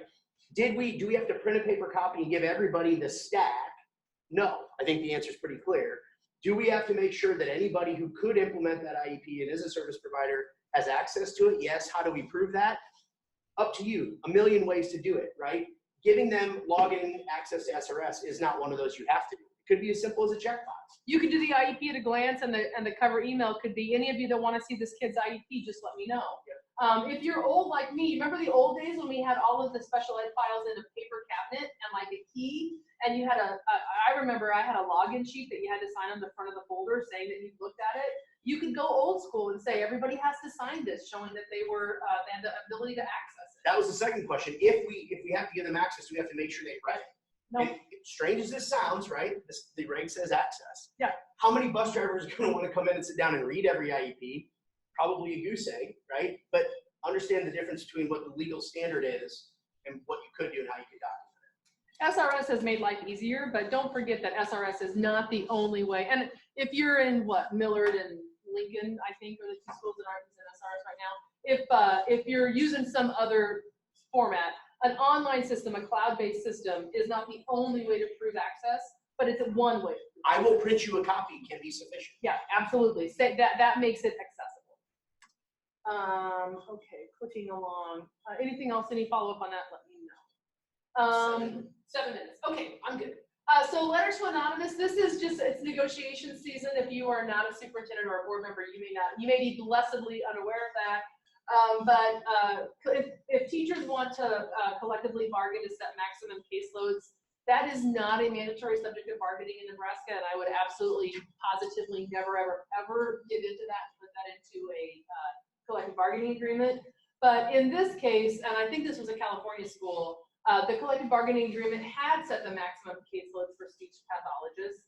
So as they're doing services in the IEP meetings, they didn't keep a list of every past caseload. So it ended up that they had more kids needing speech services than they had speech pathologists. The collective bargaining agreement also gave teachers the right to refuse to serve kids that they deemed unsafe. Again, obviously, you should never, ever write that into a collective bargaining agreement, but this school foolishly had. So a complaint is filed or a letter sent to OSER saying, hey, our collective bargaining agreement gives us the chance to control our caseloads and refuse to serve. So just confirm that we can say no thank you to this kid. And the school said, confirm that if our collective bargaining agreement makes it impossible for us to implement the IEP, that we don't have to. And OSER said, neither the teacher nor the school district can use the collective bargaining agreement as an excuse not to implement the IEP. And we have a quote here, the IEP team determines that a particular child with a disability requires speech services, that service must be provided. We don't care if the CBA says speech paths don't have to serve this violent kid. We don't care if the CBA says the speech paths caseload is too high. Maybe this is something for you guys to find out in the CIR or whatever the state equivalent is in California, but that does nothing to excuse the district's obligation to serve the kid. I think Norby would say you gotta hire. Norby would say you gotta hire or contract with a third party. Who's Norby? Sorry, Scott Norby is the attorney that represents the teachers union in Nebraska in these collective bargaining cases. I think it's very possible that the CIR in Nebraska might say that this was a prohibited subject to put into the collective bargaining agreement. Don't get yourself into this position. Don't put it into the CBA. But the point is, every so often we still get a call from a superintendent who says, I can't get a para hired. So, there's nothing we can do. I don't have any more. The school psych got pregnant and quit and moved to North Dakota with her husband. There's nothing we can do. It does not matter. Impossibility is not really a defense to not implementing the IEP. What the courts are going to say is, you wrote that in the IEP, you got to find a way to provide it, no matter what. This is a case from Nebraska. It's old, but it is a case, and I give this to you if you're going to go back and train your staff. I really like talking to staff members about this case because I think it really makes the point in sort of a less negative way about how important it is to implement the IEP. So this is a student that's severely disabled. She's got cognitive disability. She's visually impaired. And the family had brought a note from the, I think it was their medical provider who also had some kind of mental health or psychologist. Anyway, a medical doctor had said to papoose the child when she got worked up. So basically wrap her up in a blanket. And the teacher did that, wrapped the student up in a blanket, and mom comes to visit the classroom. And when mom walks in, the student is laying on the floor, kind of off to the side, wrapped up in this blanket. Mom claims that she saw flies crawling over the girl's face, claims that the student had been wrapped up and just sort of discarded off to the side for more than an hour. Now, Steve Williams is making a gesture like, what? But when you start talking about the facts of this case to teachers and you say the student was wrapped up in this blanket, she was laid aside, teachers start going, oh my gosh, no. And then I say, who won this case? And the teachers universally said, oh, the parent won this case. This is outrageous. And the truth of the matter is the school won this case. Now, notice the 8th Circuit said, this is not optimal. This is not what we want teachers to be doing in the classroom, but it was professionally accepted because it was recommended by the therapist and it was written into the IEP. The 8th Circuit says because wrapping was in the IEP, the teacher was immune from individual liability. So if you have that kind of crabby teacher that doesn't want to implement the IEP with fidelity, thinks the behavior intervention plan is stupid, I like this case sort of to tweak that negative teacher's like self-defense instincts to say, look, that IEP is not your enemy. That IEP is your best friend. That is your best defense against a parent claim that you acted improperly, even in an extreme case like this where the student was wrapped in a blanket. So we're on the downhill side. This is just the case that says even if the accommodation is stupid, you have to do it. This kid had an FM transmitter and then had cochlear implants put in over Christmas break. And then when he came back, the teacher knew enough about cochlear implants to know that you shouldn't be using an FM transmitter when you have cochlear implants newly implemented. So the teacher stopped using the FM transmitter, and the court said, doesn't matter. The classroom teacher is required to implement all the components of the IEP, even the ones that the teacher may not disagree with or care to implement. And I always add, even the ones that are stupid. I'm trying to hit the high spots here. Oh gosh. This poor Oregon school really involved a student on the spectrum, tried to hire somebody to implement the IEP. They offered over and over again, people they tried to hire couldn't pass the drug test, they wouldn't show up, or they'd show up the first day and the kid would start beating the crap out of them and they'd be like, I'm out, I'm not doing this. And so the district could not find a parent to serve the kid.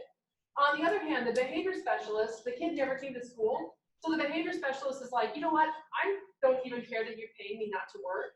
I'm not driving for an hour, sitting in a room with nothing to do, and then going home. So she resigned. Look at the last bullet point. The district said, we'll pay you double. You come sit in an empty room when the student's not here, we'll pay you double. The person still resigned. School reaches out to the State Department of Ed and said, can you help us find somebody? They said no. When the family filed a complaint with the Department of Education said school district was in violation. Department of Ed basically said, you wrote it into the IEP. It doesn't matter that you can't find a para. It doesn't matter that your ABA therapist quit. You got to find a way to implement. Okay, I'm going to skip this one. Well, let me do this one real quick because I do see this a couple times. This is an IEP that says the kid gets to use his cell phone in class to take pictures on the notes. But of course, he's using his cell phone to Snapchat instead, right? Teacher said that's stupid, took the phone, and then the family filed a complaint alleging that was a violation of the IEP. School lost. So don't write stupid stuff into the IEP if you're not willing to live with it. If you say we're a one-to-one school, student can have iPad, and then student watching porn on his iPad, you can't just unilaterally take that iPad, right? You're gonna have to call an IEP meeting and take the iPad out of the plan before you just unilaterally do it. Okay, it's 12 o'clock. I told you we wouldn't get to IEE. I knew we wouldn't. This is a topic we are going to come back to because we've had a bunch of requests for publicly funded IEEs. Thank you so much for sitting in on the webinar. If you have text message questions that we haven't gotten to, we'll try to answer them in the next minute or so. We'll send out an evaluation and a link to the slides in the recording. Please we crave your feedback. We want these to be good. So please let us know your honest thoughts about this format and what we should do that's good or not good. What sped topics you want us to do. And include, we get so many requests for special ed, continuing ed. If you would let us know what subtopics you want us to talk about, we are happy to find a way to get that done. All right, everybody, stay warm. Bye-bye.